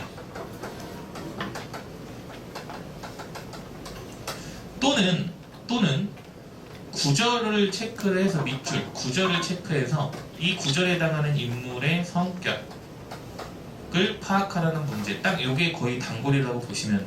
그치? 여기서는 또 뭐가 나오는 겁니까? 구절이 나올 가능성도 있어. 구절. 어떤 구절, 기억부터 리을까지 밑줄을 쳐놓고 여기서 볼 수 있는 방산복에 대한 설명으로 적절하지 않은 것. 이게 가장 유력하긴 하거든. 미스터 방에서는. 그게 가장 유력하다고 일단 생각을 해주시면 되겠습니다. 그래서 과연 구절에 대한 게 나왔을 때 그럼 어느 부분이 중요할 것인가에 대해서도 말씀을 하나씩 드리겠습니다. 자, 108쪽에 보시게 되면 앞부분의 줄거리, 주신정서 아들이 방산복은 30이나 되던 머슴살이하고 일본과 상해 등지를 떠돌아다니다 조선으로 돌아와 헌신을 고쳐주는 신기루 장수를 하며 입에 풀칠하고 사는 인물이야. 그러니까 너무 힘들게 사는 거야. 그러던 어느 날 그는 조국에 해방을 맞이했다는 소식을 듣게 되는데 뭐라고 합니까? 우라질 독립이 배부른가? 체크하시면 돼. 이 부분도 대표 구절이 되겠지, 얘들아. 역사의식이 없다라고 보시면 됩니다. 그치? 역사의식의 부재라고 보시면 되겠지. 역사의식의 부재. 그러니까 우리는 철저하게 어디에 초점을 맞춰야 되나? 방산복의 성격에만 초점을 맞추면 돼. 딴 거 다 필요 없고. 알겠지? 방산복의 성격에만 초점 맞추면 됩니다. 적성에서 무조건 그걸 물어볼 수밖에 없어. 그래서 그 부분만 조금 중시해서 볼게. 나머지 빠르게 읽겠습니다. 2~3일 지나면서부터 방산복에게도 산복에 나온 해방 혜택이 나누어졌다. 10년이나 15년 전에 박아주던 점을 50전을 박아주던 불알이면 순사를 볼 수 없었다. 순사 체크하시면 되고 시대상을 알려주는 소재가 되겠지. 오라, 그렇다면 독립도 할 만한 건가 보다. 체크하면 돼. 오라, 그렇다면 독립도 할 만한 건가 보다. 오라, 그렇다면 독립도 할 만한 건가 보다. 역사의식의 부재 플러스 이해 타산적인 성격을 갖고 있는 거지. 이득과 손해를 따지는 계산적이다 이거야, 그치? 더불어 기회주의적. 일단 이 말은 분명히 등장을 해야 돼. 미스터 방에서 이 말은 분명히 등장을 해야 돼. 우리가 체크하는 부분이 뭐가 되는 겁니까? 다 중요 구절로 문제가 나올 수 있는 부분들입니다. 기억부터 리을. 근데 그런 문제가 나오면 실제로 예를 들어 그 시뮬레이션을 해보시면 돼. 우리가 문학은 문제 볼 때 제목부터 본다고 얘기했습니다. 그죠? 왜냐면 제목을 보고 내가 이 작품을 아는지 모르는지 판단을 해야 되잖아. 근데 예를 들어서 미스터 방이 나왔어. 그럼 우리가 어떤 문제 물어보겠거니라는 걸 알고 있잖아. 그지? 그러면은 문제를 먼저 봐서 실제로 기억부터 밑줄이 쳐져 있대. 그럼 다 읽을 필요 없이 그 부분만 보고 맞나 안 맞나 확인하면 되는 거야. 알겠지? 근데 그렇게 밑줄이 쳐 있을 때 우리가 방금 얘기한 부분들이 즉 방산복이 하는 말을 통해서 성격을 알 수 있는 부분이 있다라는 거지. 자, 그러나 며칠을 좀 띄엄띄엄 보겠습니다. 못 가서 산복은 다시금 해방을 저주해야 했다. 산복이 지 혼자만 아니라 혼자만 돈을 더 받으면 더 받아 상관이 없는 거죠. 첫째, 도가들이 제 맘대로 재료값을 올렸던 거. 진가무, 고무, 실 모두가 오고 쉽고 비싸졌다. 재료값을 올렸던 거. 도가들이 재료값을 올렸던 거 체크하시면 돼요. 도가들이 재료값을 올렸던 거. 근데 산복이만이 아니고 얘들아, 대다수의 인물들이 이런 성격도 갖고 있었다라는 것도 알 수 있어. 시대상에 대해서도 물어볼 수가 있으니까 얘들아. 알겠지? 그러니까 이런 거야. 이 글에 대한 설명이라고 나오면 서술상의 특징 플러스 내용까지 물어볼 수가 있거든. 그렇게 됐을 때는 우리가 방금 체크한 그 부분, 도가들도 값을 올렸대. 여기에서 방산복만이 아니고 다른 사람들도 그러했구나 라는 걸 알 수가 있는 사실. 그래서 밑에 뭐라고 하는가, 이런 연병을 그놈의 경쟁이 더 어디로 가 대졌어. 독립은 우러진다고 독립을 한다. 얘들아, 우리 그때 말씀드렸지만 욕을 한다고 다 사실적인 건 아니라 그랬지, 그지? 나쁜 놈이 욕을 하면 스스로를 깎아내리는 풍자가 되는 겁니다. 알겠지? 이 부분이 그런 거지. 석양 때 신기록 액자 걷게 맨채 홧김에 막걸리 청으로 들어가 서너 발이고 들이켜보는 그는 이렇게 개걸거렸다. 이렇게 개걸거렸다. 체크하시면 돼요. 우리가 어떤 사람을 보고 참 개걸스럽게 먹는다라고 한다면 듣는 사람 기분 나쁘지 않겠니, 얘들아, 그지? 친구가 막 소개시켜줄 때 이 친구는 어때? 밥 먹을 때 되게 개걸스러워 라고 하면 이거는 까는 말이잖아. 그러니까 이건 서술자 자체가 지금 방산복이라는 인물을 부정적으로 여기기 때문인 거야. 아까 우리가 처음에 얘기했던 거, 서술자가 인물에 대해서 인물을 바라보는 태도가 부정적인 게 이런 데서 드러나는 겁니다. 개걸거렸다 이런 식으로 그렇게 정리한. 근데 이거는 채만식 소설의 특징이기 때문에 그래서 다시 개걸거렸다라는 거에서 서술자가 인물에 대해서 부정적으로 판단하고 있구나 라는 걸 알 수 있는데, 이거는 중요한 서술상의 특징이기 때문에 반드시 문제 언급이 될 겁니다. 서술자에 대해서. 자, 그럭저럭 9월도 열흘이 되고 서울 거리에 있는 미국 병정 꼬마차가 들어가 가득히 퍼졌다. 그 미국 병정들이 거리를 구경하면서 혹은 물건을 사려면서 말이 서로 통하지를 못하여 답답하여는 양을 삼복은 무릎을 탁 쳤대. 기회를 잡은 겁니다. 그러나 슬픈 진저 떼꽁과 땀에 찌든 이 누더기를 걸치고는 가망이 없다. 무슨 도리가 없을까? 반일을 국리를 하다가 정오때 한 줄기 서강을 얻었대. 총총히 집으로 들어가 마누라를 시켜 구두 고치는 연장 일습과 재료 남은 것들에 대해서 이불이며 헌옷까지 해서 동네하는 가게에다 맡기고 한 달 기한으로 돈백원을 서푼변으로 취해오게 했다. 그 돈백원을 가지고 삼복은 흔한 넉마전으로 가서 100원 돈 꼭 차는 한도까지 양복이란 명색 한 벌과 모자를 샀습니다. 신발은 부득이 안방 사람의 병정구두 사시는 것을 이 다음에 창가리를 거저해주겠다는 조건으로 신기로 했대. 중력 나옵니다. 노예도 노예 이전이면 상전을 선택할 자유를 가질 수 있다고. 삼복은 종로서 전차를 내려 동쪽으로 걸음을 옮겨면서 물색을 했대. 왜? 내가 이제 길을 잡아야 되는 거잖아, 그지? 생김새가 맘씨 좋아 보이고 여러 병정이 아니라 장교쯤가는 일해야 할 것이다. 청년하고 담배쯤을 사고 있는 하나가 라고 하면서 하우머치 밑에 부분 보시면 돼. 물었대. 담배 장수용 가면 30원이나 소리기면 알아들은 턱이 없어 고개를 갸웃거려서 더티원이라고 해주었대. Can you speak? 하면서 너 영어 할 줄 아니? 라고 하는 기회를 잡은 거지. 이제 어슬렁어슬렁 거리다가 기회주의적인 태도를 볼 수가 있는 겁니다. 그래서 직업이 있느냐 물었다. 방금 실직했노라 했다. 그럼 내 통역이 되어주겠냐 물었다. 그러겠다고 했다. 이 자리에서 신기령에서 코핏돌이 삼복이 코핏돌이 체크하시면 돼. 코핏돌이라고 얘기하는 것도 이제 그거지. 일단 부정적으로 평가하는 거야. 똑같은 말 아니지만 또 역시 소개하는 자리에서 쟤는 어때? 쟤 코찔찔이야. 이러면 또 약간 또 깎아내리는 거니까. S라는 미국 주둔군 소위의 통역이 되었다라고 해서 주급 15불가량의 거진 매일같이 미스터방은 S 소위를 낮에는 거리의 구경으로 밤이면 계집애녀 술집으로 인도하였다라고 해서 방산복의 처지가 바뀌게 된 것에 대해서 얘기를 합니다. 근데 그 전까지는 뭐가 있었기 때문에 역사의식이 없고 이해타산적이고 기회주의자적인 태도가 있었기 때문에 가능했던 것이다.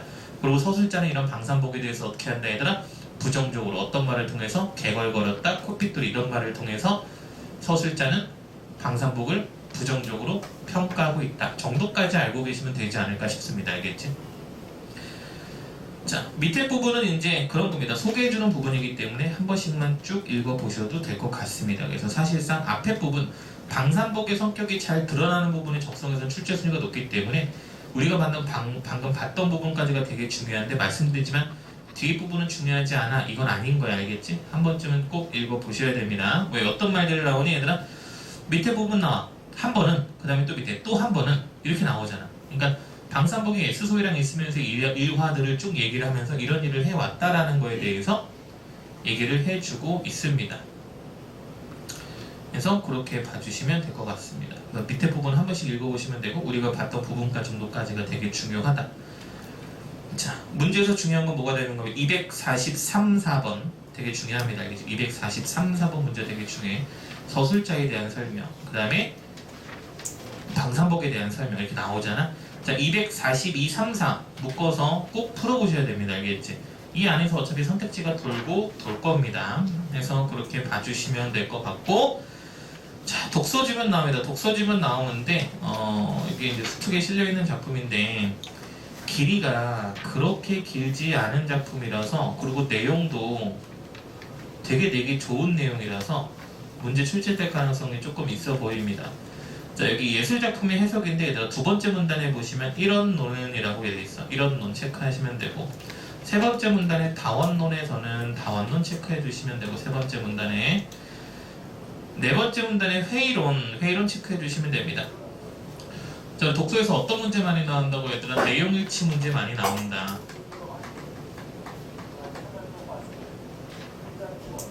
내용일치 문제가 많이 나오는데, 내용일치 문제를 문제 출제할 때 개념들에 대해서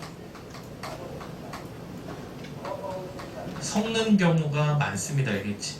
그러니까 뭐 A는 B라고 얘기했고 C는 D라고 얘기했는데 뭐 A가 D라고 얘기했다고 한다거나 이런 것들 있잖아요. 그치? 그러니까 여기서 지금 뭐가 나온 거야? 일원론 나오고 다원론 나오고 회의론 나오잖아. 그럼 각각에서 얘기하는 개념들이 존재할 거란 말이야. 이렇게 존재할 거거든. 그렇게 된다면 이 각각의 개념이 갖고 있는 특징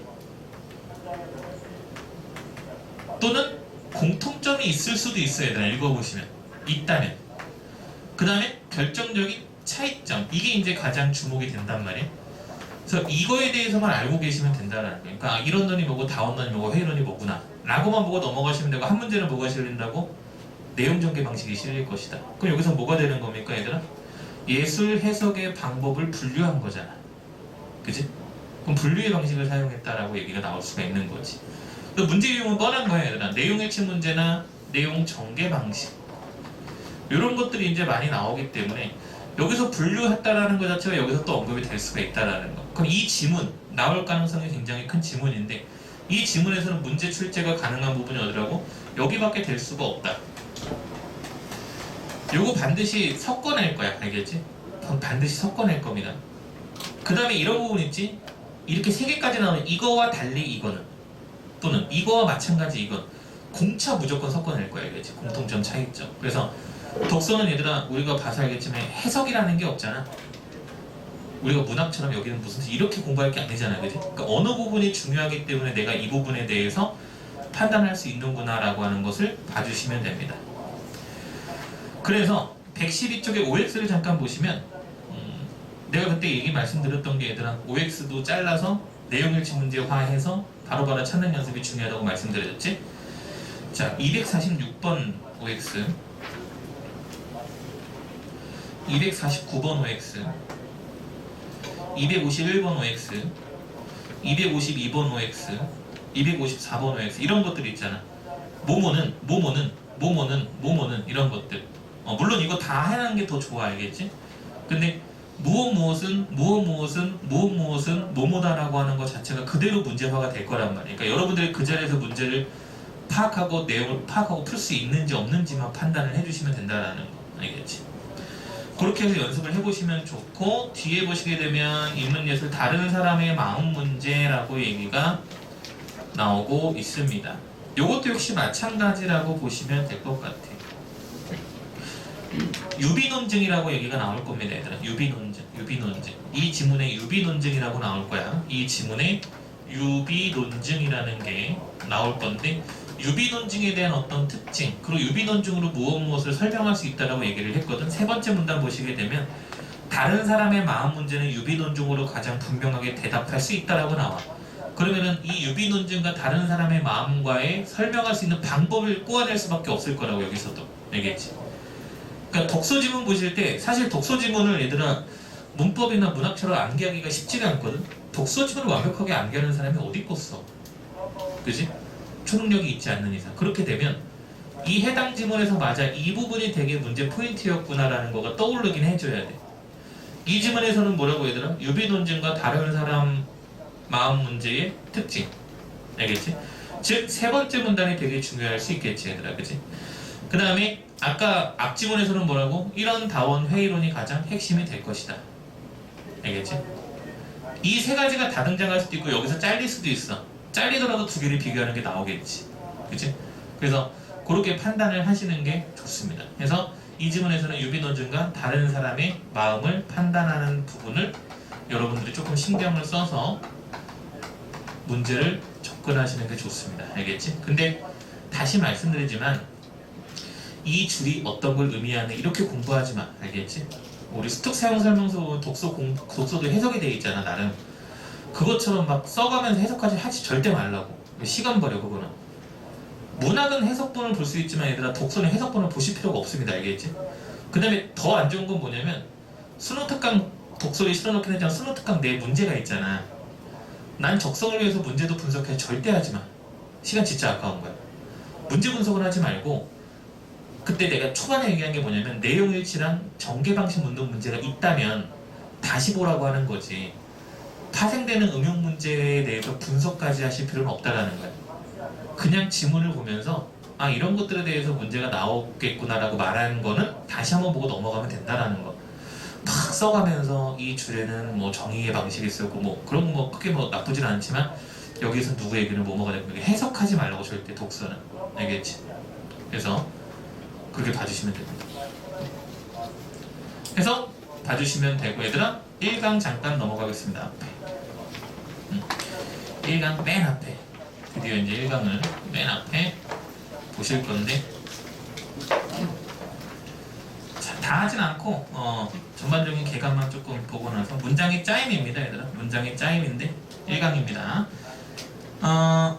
문장의 짜임 부분은 여러분들이 뭐랄까 문제가 거의 항상 나오는데 명확하게 파악하지 못하면 분명히 틀릴 가능성이 그래도 상대적으로 높은 부분입니다. 알겠지? 예를 들어서 얘들아 품사 파악해, 문장 선본 파악해는 그래도 조금 딱딱딱딱 갈 수가 있거든. 근데 문장의 짜임 파악해라고 하는 거는 문장의 구조를 모르면 사실상 찍을 수밖에 없는 거야. 물론 이게 수능 모의고사처럼 어렵게 나오지가 않아. 절대로. 내신처럼도 짜증나게 나오지가 않아. 오히려 심플하게 나올 건데 그 심플하게 나오는 것조차도 분석이 안 되면 이거는 약간 조금 힘들 수밖에 없는 거지. 그래서 문장의 짜임 파트에 대해서 간단하게 이런 거 좀 봐야 된다는 거 하고 나서 목요일날 다시 한번 또 이어서 할 겁니다. 자, 일단은 문장의 짜임 문제 유형이 어떻게 나올 거냐면 자, 경우의 수를 알려드릴게요. 문장의 짜임이 문제화가 되면 적성에서 어떻게 출제가 되는지. 첫 번째는 1단계는 단계라고 하긴 뭐하지만 1단계는 문장 구분하는 것. 자, 발문이 이렇게 나올 수가 있습니다. 다음 중 문장의 구조가 다른 것은 이렇게 볼 수가 있어. 밖에 마스크 파시는 분이랑 마이크가 소리가 겹치는 오디오가 계속 그지? 저게 너무 막 현혹되지 마. 알겠지? 자, 다음 중 문장의 구조가 다른 것은 이렇게 문제가 발문이 딱 뜨잖아. 그럼 여러분들이 머릿속에 굴려야 될 게 있는 거야. 되게 생각할 게 많은 거거든. 생각할 게 되게 많은 거야. 그러니까 아까 말했잖아. 문제가 심플한데 구조를 모르면 손대기도 힘든 게 문장의 짜임인 거야. 경우의 수 첫 번째. 그러니까 여러분들 1단계로 구분할 수 있으면 된다. 일단 구분을 하셔야 된다. 첫 번째는 뭐가 되는 거냐면 혼문장인지 경문장인지를 판단을 해야 되는 경우일 수도 있고, 두 번째 경문장인데 어떤 거는 아는 문장일 수도 있고 어떤 거는 안긴 문장일 수도 있지. 그지? 그러니까 여러분들이 그 문제를 접했을 때 떠올려야 되는 머리의 경우의 수를 말씀드리는 거야. 세 번째는 역시 또 경문장인데 아는 문장하고 이어진 문장이 될 수도 있어. 또 네 번째는 또 경문장인데 이어진 문장 중에서 종속적으로 이어진 문장과 대등하게 이어진 문장이 나눌 수가 있는 거예요. 그러니까 여러분들이 다음 중 문장의 구조가 다른 것은 이라고 적성에 되게 많이 나오거든. 나오게 되면 이 네 가지 경우의 수를 머릿속에 돌려야 돼. 계속. 짜증나지 않겠니? 그치? 좀 짜증날 거야. 생각할 게 많잖아. 근데 이게 어떻게 보면 얘들아 혼문장, 견문장을 구분하잖아? 그러면 또 쉽게 넘어갈 수 있는 부분인 거야. 왜냐면 혼문장, 견문장을 구분하고 나서 여기부터는 사실은 구분하는 방법이 적성 수준에서는 어렵지가 않습니다. 이거 물론 목요일날 내가 수업을 하긴 할 건데 어렵지가 않아. 적성 수준에서 되게 생각하지 않고 형태로 찾는 방법들도 있단 말이야. 알겠지? 그거는 내가 목요일날 알려드릴 겁니다. 되게 쉬워. 되게 쉬운데 단지 우리가 생각할 것들이 많다 이거야. 이렇게. 그지? 그 다음에 이제 2단계라고 하긴 뭐하지만 2단계는 이제 각 세부 영역이라고 보시면 돼요. 2단계는 각 세부 영역에 대한 오히려 2단계가 문제가 더 쉽지 얘들아. 여기는 너무 막막하잖아. 너가 알고 있는 것을 뽐내봐 라고 하는 게 1단계인 거야.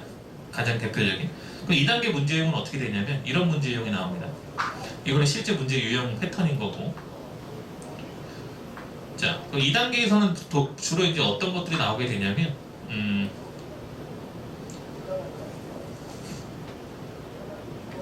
여러 가지가 있는데 다음 암긴 문장에 대한 설명으로 적절하든 적절하지 않은 것은 그러면은 다 암긴 문장이라는 소리야. 암긴 문장이면 뭐 쉬운 거지 얘들아. 암긴 문장에 대한 설명이래. 그럼 뭘 생각하셔야 돼? 역할을 생각하면 되잖아. 명사절은 주어, 목적어, 부사 뭐 이런 역할을 한다거나 보호 역할을 한다거나 관형절은 관용 역할을 하는 이런 거를 묻는 문제가 나올 거라. 그지? 그럼 되게 쉬운 거야. 얘보다는 지정해주니까 쉬운 거지. 얘보다는 지정해주니까 쉬운 거야. 암긴 문장의 역할이라든지 이런 것들 물어볼 거고. 그 다음에 또 이제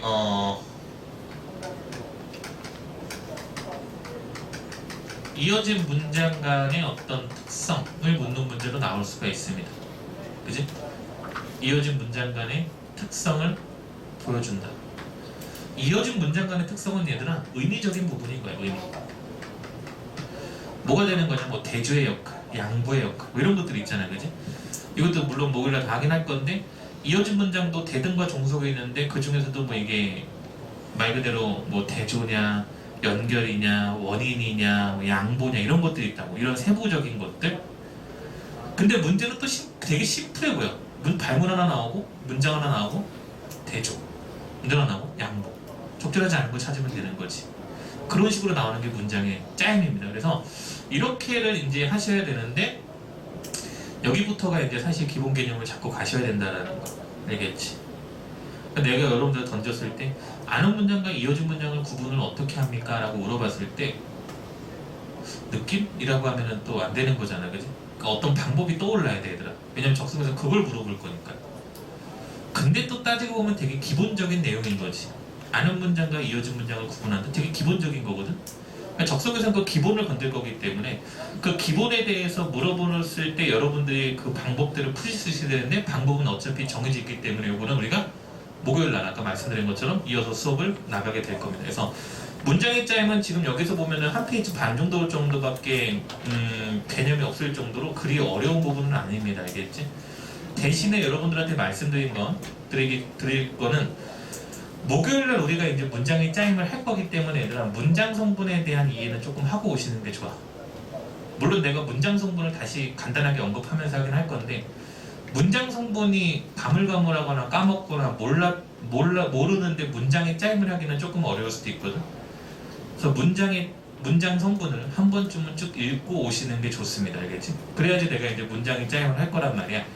그래서 문장 성분이 7개가 있단 말이지. 그 7개가 문장의 짜임을 왔을 때 어떻게 또 발현이 될 수 있는지에 대해서 여러분들이 보셔야 되는 거고. 여기 보면 혼문장, 견문장 뭐 이런 것들 나오는데 문제 유형이 얘들아 거기 보시게 되면 봐봐 1번 문제 체크해 주시면 돼.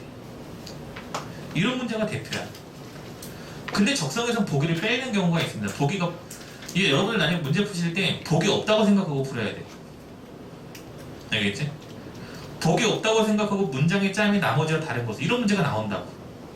그럼 여러분들 머릿속에 머리를 굴려야 돼. 이런 문제 유형 대표 체크해 놓으시면 되고 지금 풀라는 게 아닙니다. 그 다음에 2번 문제가 그거야 얘들아. 2단계에 나왔던 거 세부 영역에 대해서 물어보는 거. 상대적으로 1번보다 2번이 훨씬 더 쉬운 거야. 그렇지 않을까? 2번은 지정을 해주잖아.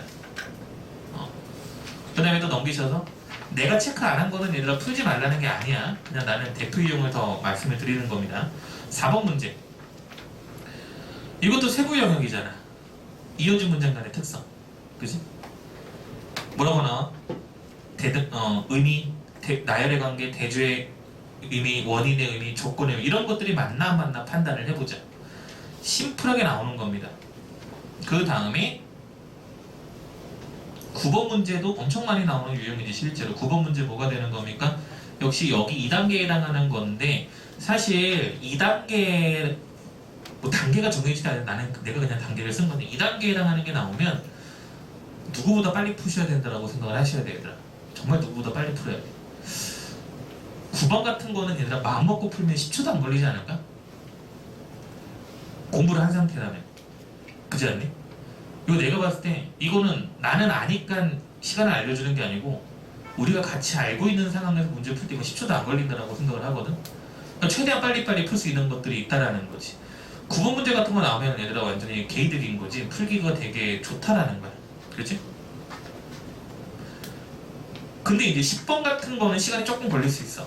말을 조금 우리가 좀 그러니까 많이 보게끔 만드는 문제. 10번 그나마 기업과 니은을 참고할 때, 기업과 티것으로 볼 때, 니은은, 리을은 말이 많잖아, 그지? 이런 것들은 조금 시간이 걸리더라도 시간이 걸리는 게 1분까지 가는 거 절대 아니야, 알겠지? 시간이 걸리겠지만 9번 문제 같은 거는 그래도 상대적으로 빨리 풀 수가 있다. 근데 문제 유형상 실제로 정말 많이 나오는 거는 아까 우리가 체크한 9번, 4번, 1번 같은 거, 2번 같은 거 되게 많이 나오는 거. 오히려 심플하게 빨리 찾을 수 있는 거. 알겠지? 그러니까 여러분들이 개념만 알고 있으면 무조건 빨리 찾을 수가 있다. 알겠지? 개념만 알고 있으면 무조건 빨리 찾을 수가 있다. 정도로만 보시면 돼. 그래서 체크 안 한 것들에 대해서 문제 있잖아. 우리가 내가 체크하는 거 몇 개 안 되잖아. 그지? 다음 목요일로 오기 전까지 한번 풀어보신 다음에 내가 시간이 얼마나 걸리는지 한번 체크해 보시면 될 것 같습니다. 1강에 대한 답지는 다음 주가 아니고 목요일날 나갈 거고 오늘 4강에 대한 답지를 드릴 거니까 얘들아 받아가셔야 됩니다. 바로 드리겠습니다. 알겠지? 여기까지 하고 고생하셨습니다. 목요일날 보겠습니다.